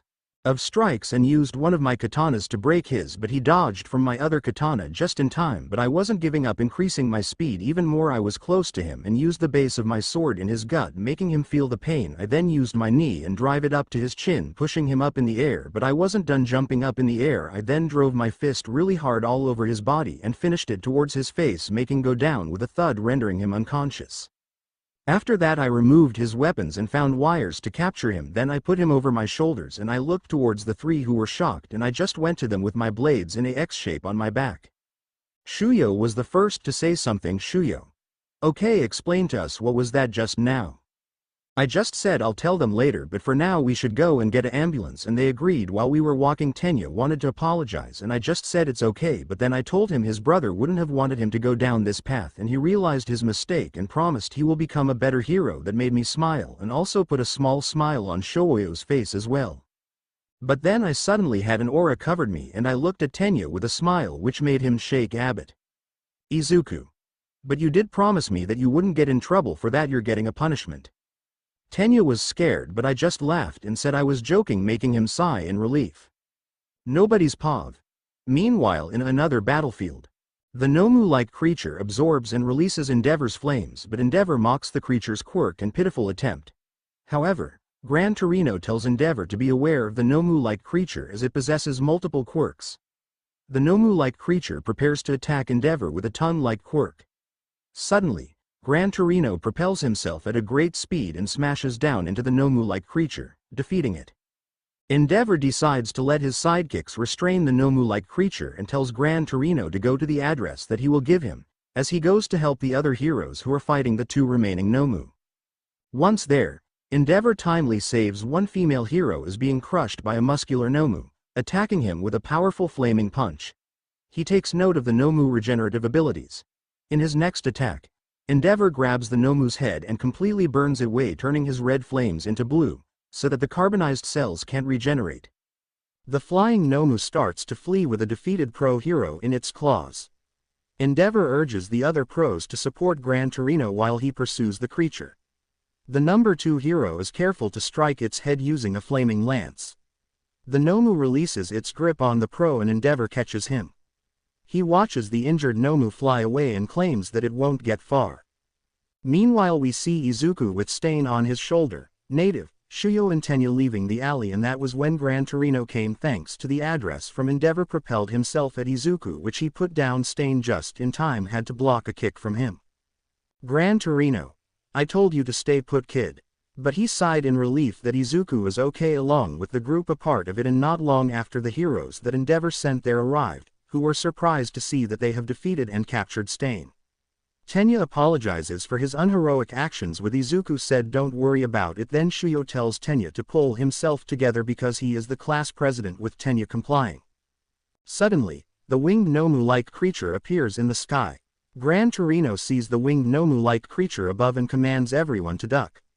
The winged Nomu-like creature grabs Izuku and prepares to fly away. Gran Torino prepares to propel himself into the air to rescue Izuku, and Shuyo prepares her fire. But they didn't have to. Surprisingly, Stain, who was suddenly conscious, who freed himself from the ropes with a blade up his sleeve. Stain licks off the winged Nomu-like creature's blood from the female pro hero's face and activates his quirk. The winged Nomu-like creature becomes paralyzed due to Stain's quirk and stops flying, dropping Izuku in the process. Stain stabs the winged Nomu-like creature's brain and defeats it, causing to fall to the ground. Stain grabs Izuku and saves him. Stain, despite being heavily injured, states that the fake pro heroes and the pathetic criminals in society are his targets for his purge, saying that everything he is doing is for a just world. The pro hero who were injured by Stain are shocked at the hero killer's actions. Meanwhile, Tamura is watching the events unfold and is displeased that nothing is going his way. Endeavor arrives and sees the hero killer. Endeavor prepares to launch an attack on Stain, to which Gran Torino tries to make him stop. Stain's bandaged mask falls off, revealing that he does not have a nose, shocking everyone. Stain, despite his heavy injuries, steps forward and states that the fake heroes must be rectified and the word hero must be restored. Stain urges the pretenders to try and stop him. Stain continues walking forward and declares that the only one who is allowed to kill him is All Might. Stain then unleashes a bloody malefic aura which instills fear into everyone present. One of the pro-heroes fall down out of fear. Shuyo and Tenya fall to their knees. Izuku was just narrowing his eyes and was not affected by it. Gran Torino becomes tense and even Endeavor takes a step back. Stain takes a step forward, but the grievous injuries of his perforated lungs due to his broken ribs causes Stain to finally lose consciousness. Everyone is shocked and stunned that even though the hero killer lost consciousness, Stain was still standing. Nobody's paw. The next day at the Hosu General Hospital, we see Shuyo and Tenya who are recuperating while Izuku is there as well but with no injuries and just sitting here waiting for Gran Torino. Izuku. Sigh, from what I seen Stain would have killed us but with those injuries he got spared us. Shuyo. I agree, you were the one that gave him most of those injuries. Izuku nodded at this but then looked at Tenya who was quiet. Izuku. Hey Iida, don't feel down, I mean if you hadn't gone after Stain we wouldn't have put him away. Iida. You're right on that but I don't think I deserve it and also becoming a hero. And Izuku just walked towards him, put his hand on Iida's shoulders and said he has every right to be a hero, saying that his brother would have said the same thing, making Iida understand. Not long after, Gran Torino and the hero manual came in and also introduced the three teens to a tall man with a dog-like face. Hello young ones, I am the chief of the police force Kenji Suragame. And three bowed their heads. Suragame tells the young heroes them about Stain's condition, that he has severe injuries but is alive and is being treated.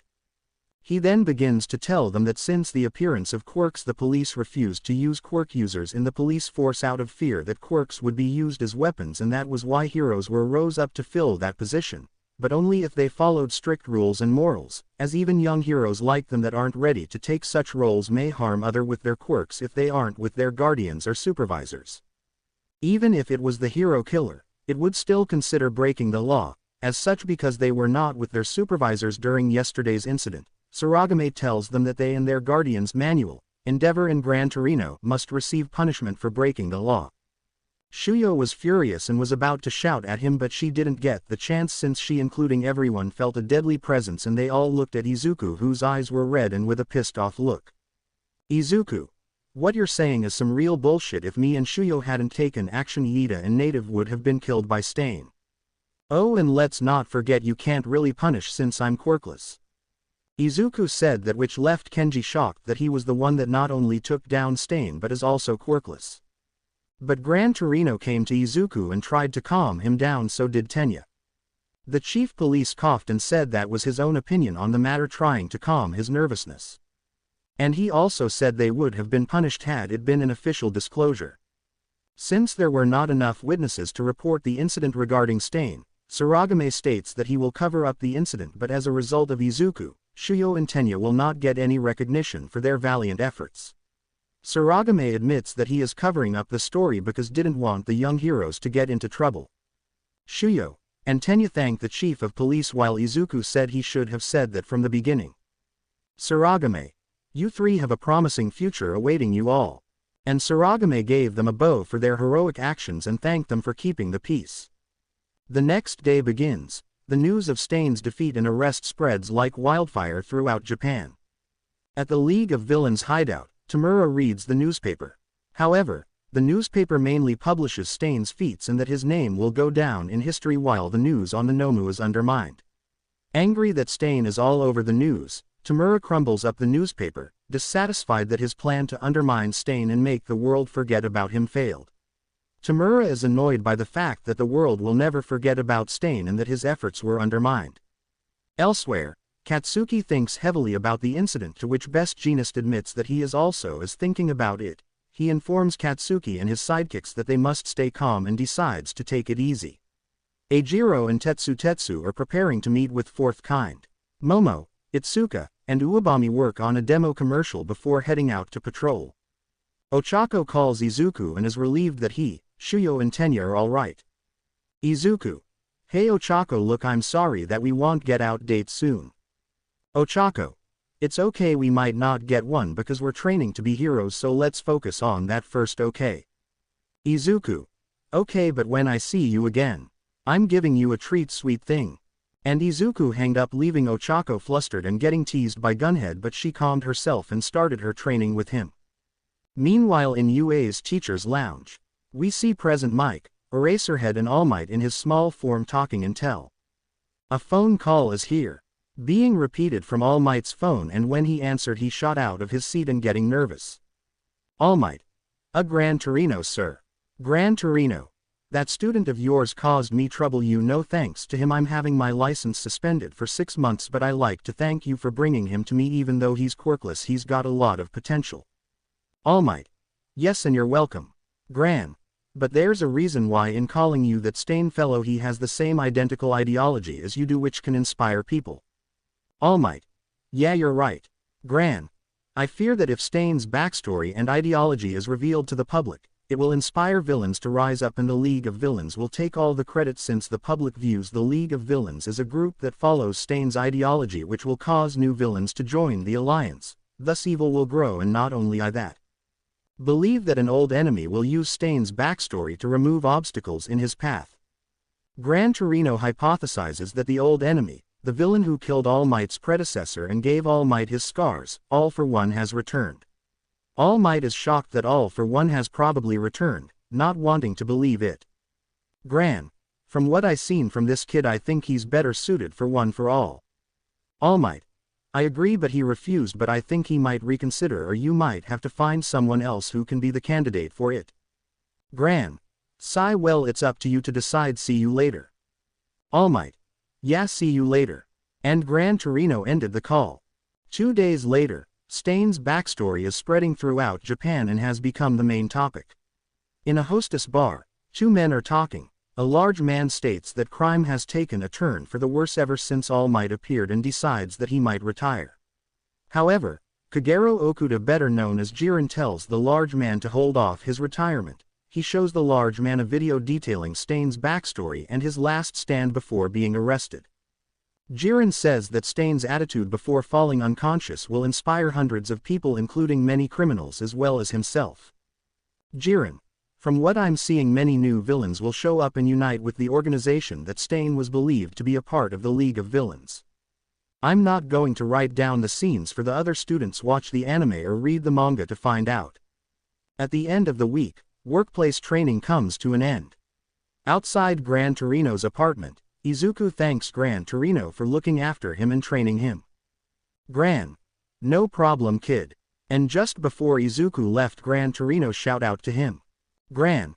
Hey kid, you know, maybe you should reconsider of accepting One for All. It might help you a lot. Izuku thought about it, saying it could help him, but thinking about the achievements he did without a quirk and only had help from his friends including Venom. Izuku looked at him and said he'll think about it, and Gran Torino nodded and also told him to talk to All Might about the origin of One for All, and Izuku nodded, but then Gran Torino decided to go senile mode and ask him his name, which Izuku was about to say his name, but then he smiled and said his name is Kumo. Gran Torino smiled at that response, turns around and goes back into his apartment. With their internships concluded, Class 1A returns to UA. Hi and talk to one another about their experience. Denki notes that the people who improved the most are Izuku, Tenya and Shuyo because of their encounter with the hero killer. Most of the class approaches them and asks what happened, but Shuyo says that Endeavor saved them from the hero killer instead of the truth. Denki comments that Stain is kind of cool despite being a villain. Izuku scolds Denki for this, prompting the latter to apologize, but Tenya says it's fine because he understands if people find the hero killer cool, due to his convictions. However, Tenya says that he does not justify his criminal acts. Inspired to walk the heroic path once again, Tenya returns to his old form and loudly asks the class to take their seats.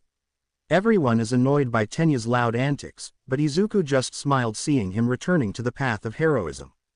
Afterward, Class 1A attends their next class, Foundational Hero Studies with All Might. All Might says that their lesson will be a rescue training race through Playing Ground Gamma. The class must race through the construction site into the area in the middle to meet up with All Might. Class 1A will split into 4 groups of 5 for the training lesson. Izuku, along with Ojiro, Tenya, Mina and Hanta are the first group that will partake in the rescue training race. The class comments on who will win. Momo and Kyoka note that Izuku is at a disadvantage due to him being quirkless, with Katsuki saying that Izuku will lose.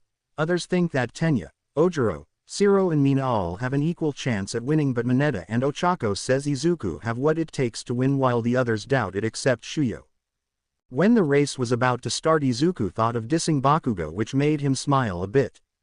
Now we see Zero in the lead using his quirk, but he didn't get far since something passed him really fast, and what shocked him was Izuku with his mask on and eyes red maneuvering through the construction site with ease, using his enhanced speed thanks to Mei's invention and Venom's help, and with his agility to jump and move through the construction site while outpacing his classmates.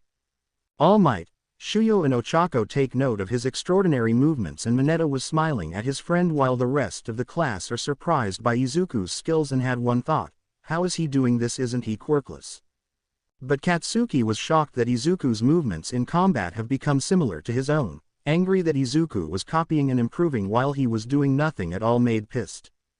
After the race ends, which Izuku came in first, All Might commends the group on improving their quirks more broadly since entering UA. He asks them to prepare for the end-of-term test.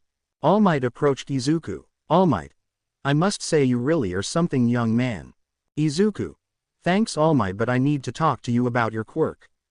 All Might thought about it and told Izuku after the lesson is finished, he should come to his place because he wants to talk to Izuku about the story of him and One for All.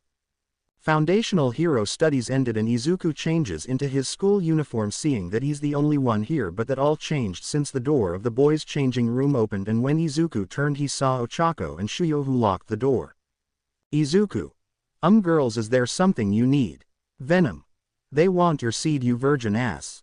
Izuku, shut it, they're not like that. However, Ochako walked towards him and kissed him fully on the lips, which made him blush. Once she released him, he was then kissed again, but it was from Shuyo. Ochako, you said you would do something for me, and this is what I want, Izu. She said in a sultry tone and giving Izuku small kisses on his neck. And Shuyo was still kissing him and gliding her hands on his body under his shirt. This was making Izuku very aroused, but he knows he got some business to deal with, so released the kiss between him and Shuyo and forcing Ochako out of it and telling them both he needs to go and talk to All Might. They were sad but understood and left, but not before giving him a kiss on the lips. And Izuku just sighed, hitting his back on the wall and blushing up a storm. Izuku, god damn it, I'm a pussy. Venom, oh, so now you're admitting it. Izuku, sigh, just shut up. Izuku adjusted his uniform and left. After that happened, Izuku heads to the break room to meet with All Might. All Might, glad that you're here, young Midoriya. Izuku, yeah, listen, I need to know about your quirk, if I'm going to accept it or not. Venom, are you though? Izuku, it depends on the quirk's origin and what it means. All Might tells Izuku that One for All is a special quirk and begins telling Izuku One for All's origin. All Might says that One for All is derived from a quirk that has existed since the beginning. He says that long ago, during the quirk phenomenon, society had not adapted to the idea of having quirks, which caused an age of upheaval to arise. A man possessing a quirk called All for One stole many quirks and used his new overwhelming power and influence to gather and unify people under his command. The man used the people he gathered as pawns for his plans, which allowed to take over Japan and made himself its evil ruler. Izuku, I think I've heard rumors, but I've never seen this story in any of the textbooks. All Might, that's because underground dealings are never recorded in the textbooks. Izuku asks how this man is related to One for All. All Might says that All for One can grant quirks, but those who were not able to handle the strain became brain-dead like Nomu. All Might explains that there were cases for those who did survive the procedure where their quirks mutated. Skipping the explanation since it will be long, so. After All Might explained to Izuku about One for All's origin, he thought about it, but finding out the quirk's drawback, but that won't be a problem. And seeing that Izuku seeing him change how he felt about him and already forgave him, he got his answer. Izuku, you know, if it weren't for you saying that I can't become a hero, I wouldn't be here in the first place, but it was thanks to someone who showed me a different way. All Might thought that Izuku was refusing, so he waited for it. Izuku was smiling and said he accepted and become All Might's successor. And that made Toshinori happy. Toshinori, thank you, young Midoriya. Now that you accept it and you're strongly fit, I'll give my quirk. And Izuku was ready, but he and Venom were not ready for what All Might did. He was in his muscle form, pulled out a strand of his hair and told Izuku to eat it, which made had a blank face while Venom was laughing at Izuku's misfortune. After eating the hair, All Might told him that it will take an hour for him to use one for all, which Izuku nodded. After that he returns to class, where Shuyo tells Class 1A that they will be going to a forest lodge during the summer break. However, Shota warns his students that if any of them fail to pass the end-of-term test, then they will be stuck in remedial school, and Aizawa was looking at Izuku with suspicion, finding it hard to believe that he is quirkless. Elsewhere, a man is surprised that the hero killer Stain was captured but is still happy that things are going as he has foreseen. He exclaims that Tamura's position is to supervise and unify the new villains who have come to join the League of Villains.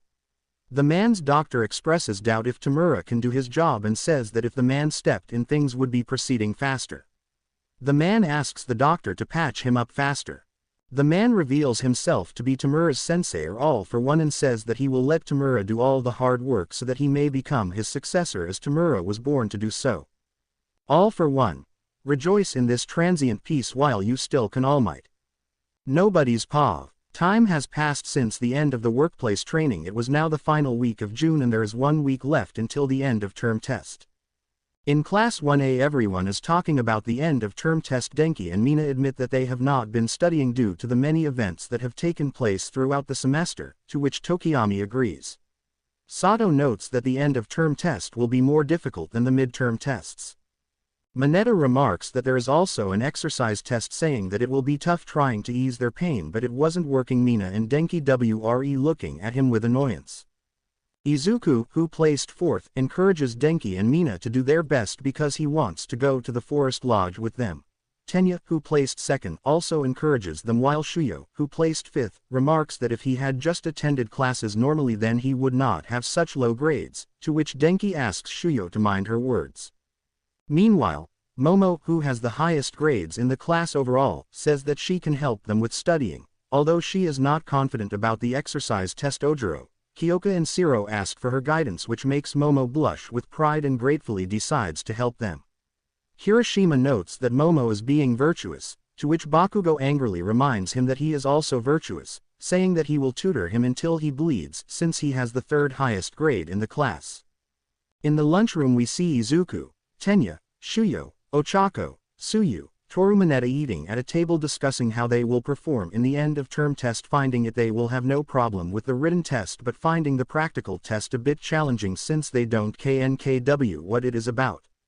Izuku's paw. While my friends were talking about the exam I was thinking about One for All, and with the help from Venom I figured out how to utilize it, but it will take some time after the exam. Then my spider sense was on and I had to duck from getting hit by a tall young man with slick blonde hair, which gets shorter the further down his head it goes, styled so that it's parted to the left, his bangs left hanging over his right eye with his irises the color of periwinkle purple. His name is Nito Monoma. When I looked at him he had this smug-like smile that made me want to punch him really hard. Venom. That can be arranged. Izuku. We'll wait and see what he does. Monoma. Oh, I'm sorry if I was about to bump into you. I thought I saw a fly on your big head.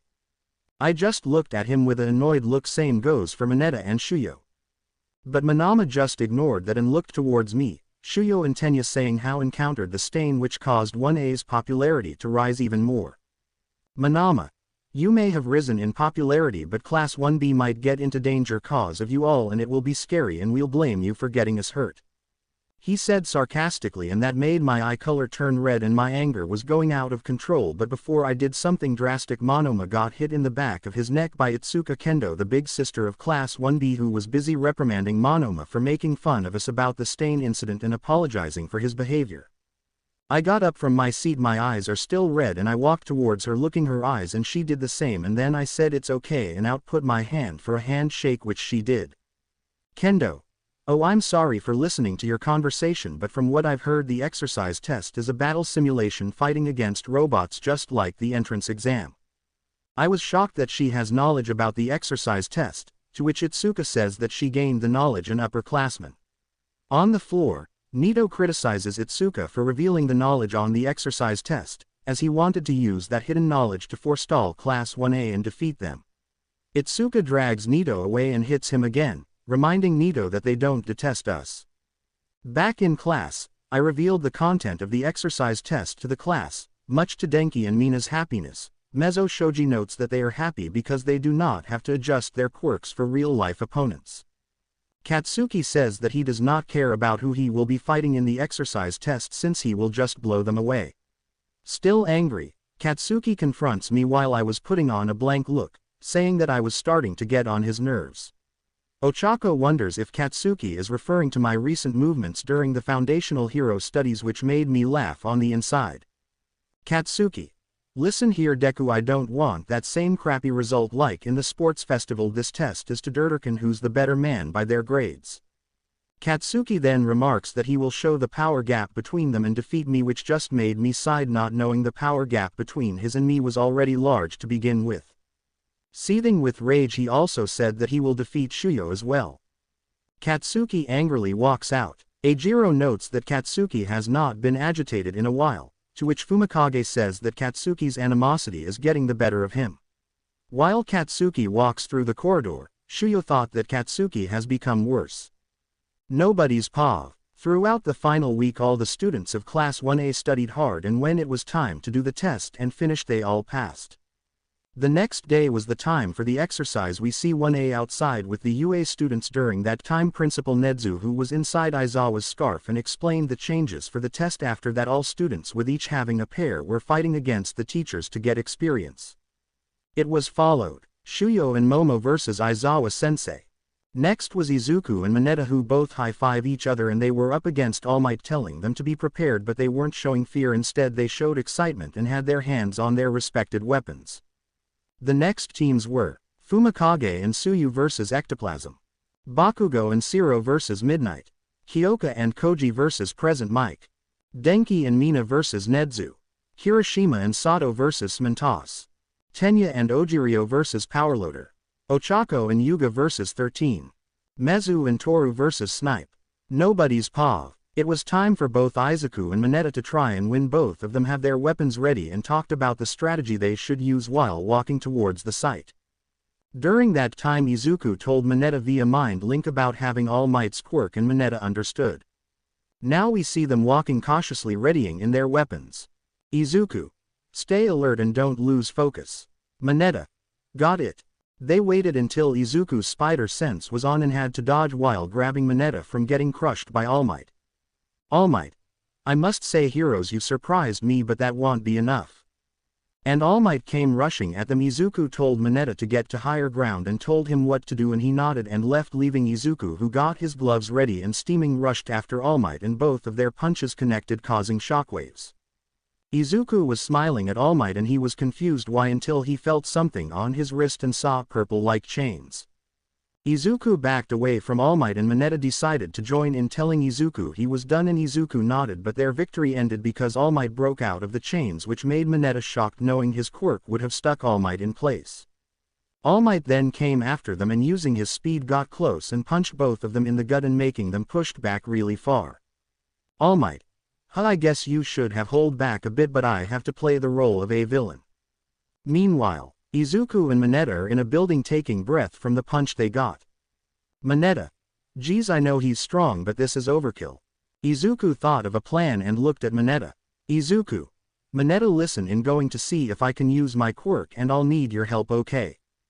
Mineta nodded and used his quirk to create gauntlets. Both of them started to get ready. Mineta having his gauntlets becoming denser while Izuku got into a stance and using one for all, activating it around his body. Izuku: one for all, full cowl. Mineta seeing this was starstruck but focused forward, and both him and Izuku rushed on. Meanwhile, All Might was seen standing in one place waiting for them, and he got his wish since he was a bolt of green lighting flashing close to him, and was shocked to see Izuku finding him using one for all on the first go, and using it effectively made him smile, but he had to dodge from a devastating punch which caused the ground to make a 5-foot crater. And what made it more shocking is that almost all the students of Class 1A had one major thought in mind: how did he get a quirk? Now we see All Might getting ready, but Mineta came in fast and punched All Might in the gut hard, and that wasn't enough since Izuku rushed in and punched All Might in the face, pushing him back and giving both Izuku and Mineta time to run towards the gate, and when they made it was announced that they passed. And giving each other a fist bump while smiling. After that it was the end of the practical test and the only students from Class 1A who were unable to pass were Eijiro, Rikido, Denki, and Mina. After that all the students went back to school and came questioning Izuku about his sudden quirk when he said he found out he was a really late bloomer and had to practice getting used to it, which nodded in understanding while Ochako and Shuyo kissed him on the cheek and left, leaving Izuku blushing while Mineta and Venom are smirking. Meanwhile at the League of Villains hideout we see Shigaraki holding a picture of Izuku and then disintegrate it. Then came the broker Jiren, who brought in boy who calls himself Dabi. Shigaraki was unimpressed with him and was pissed to hear how he respects Stain. Hearing enough of it, Shigaraki and Dabi were about to kill each other if not for Kurigiri using his quirk to stop it. Shigaraki just left using a hoodie to hold his face. In UA we see Izuku walking towards a room. When he opened it he saw All Might. Izuku. Hey All Might, you wanted see me? All Might. Yeah, I want to say congratulations on you and Mineta passing, and I wanted to say if you want to take a trip. And also for using one for all and not having any drawbacks means you have what it takes. Izuku thanked All Might about one for all, but he was confused and asked him what trip he was talking about, and All Might told it's a trip to I Island, and Izuku was shocked and excited to be able to go, and he nodded, which made All Might smiled. After finishing their conversation Izuku left to go to class, and once everything was finished they all decided to hang out and go to the mall to get things for the training camp. Some of them joined while others had business to deal with. Later on we see most of students at the mall and some are splitting up to get what they need for the trip. Izuku. Well, I guess it's just you and me Ochako, so what are you going to do? Ochako. I'm basically getting bug spray. And then she remembered what Aoyama said to her about loving Izuku, which made her blush and ran, leaving Izuku and also Venom confused. Izuku was walking around thinking about the trip to I Island, being able to experience it, but he had to tell his mom, Toga, Mei and Shinso about it. However, he was interrupted by someone putting their arm around him. Hey, you're that quirkless guy from the sports festival that came in first. Izuku. Yeah, that's right. Who would have believed I had the chance to talk to you and also seeing winning against the hero killer Stain. Now that caused Izuku to be on alert, and when he turned his head he saw a face that looked pale, lips that were chapped and red eyes that looked ready to kill. Izuku knew who he was, the villain with hand on his face and his voice Shigaraki. Izuku was about to attack when he a hand on around his neck. Shigaraki. Now if you start I'm do something that will kill all of these people. When Izuku heard that, he used sonar for Abbott and found Shigaraki was by himself, but he didn't struggle and let Shigaraki to talk to him, and the two of them took a seat to talk. Shigaraki. Now I have a question for you. What's the difference between me and Stain? Where both villains do, how come he's more respected than the League? If you answer right I may not have to kill you. Izuku felt his hand tighten, but he gave his reason, saying that Stain had a reason to kill and had conviction, and how Stain find All Might the only hero capable of taking him down. When Shigaraki heard that, he realized why Stain pissed him off, and that was because of All Might finally having the answer he needs. Shigaraki. Well, thanks kid, but there's one more question you need to answer. Izuku. And what's that? Shigaraki looked at him with a smile filled with malice. I want you to join the League. This made Izuku suddenly stop his mind telling him to kill this villain, and what Izuku did was this: elbowed Shigaraki in the gut hard, making him release his grip on Izuku, and Izuku punched him in the face. That was when Ochako came and asked what was going on in a frightening tone. Izuku just said to call the police. And Shigaraki, who got up, glared at Izuku. Shigaraki. No matter how long, I'll make sure you'll join. And Izuku just looked at him with his eyes red, filled with anger, and his voice combined with Venom's. I like to see you try, asshole. Izuku rushed after him, but he dodged and into the crowd, and Izuku used sonar to find him, but he was gone. Izuku tightened his fist and Ochako came, hugged him, scared of what happened. And Izuku hugged her back. Izuku. I know for one thing this isn't over, not by a long shot. Nobody's paw. Several years ago there was an attack on a casino in California, USA. Two villains, one blue and beastly and the other clad in red, escaped from the scene and stirred up a public panic. The police and two heroes, Electoplant and Cow Lady, tried to apprehend the criminals, but they lost in a battle of quirks.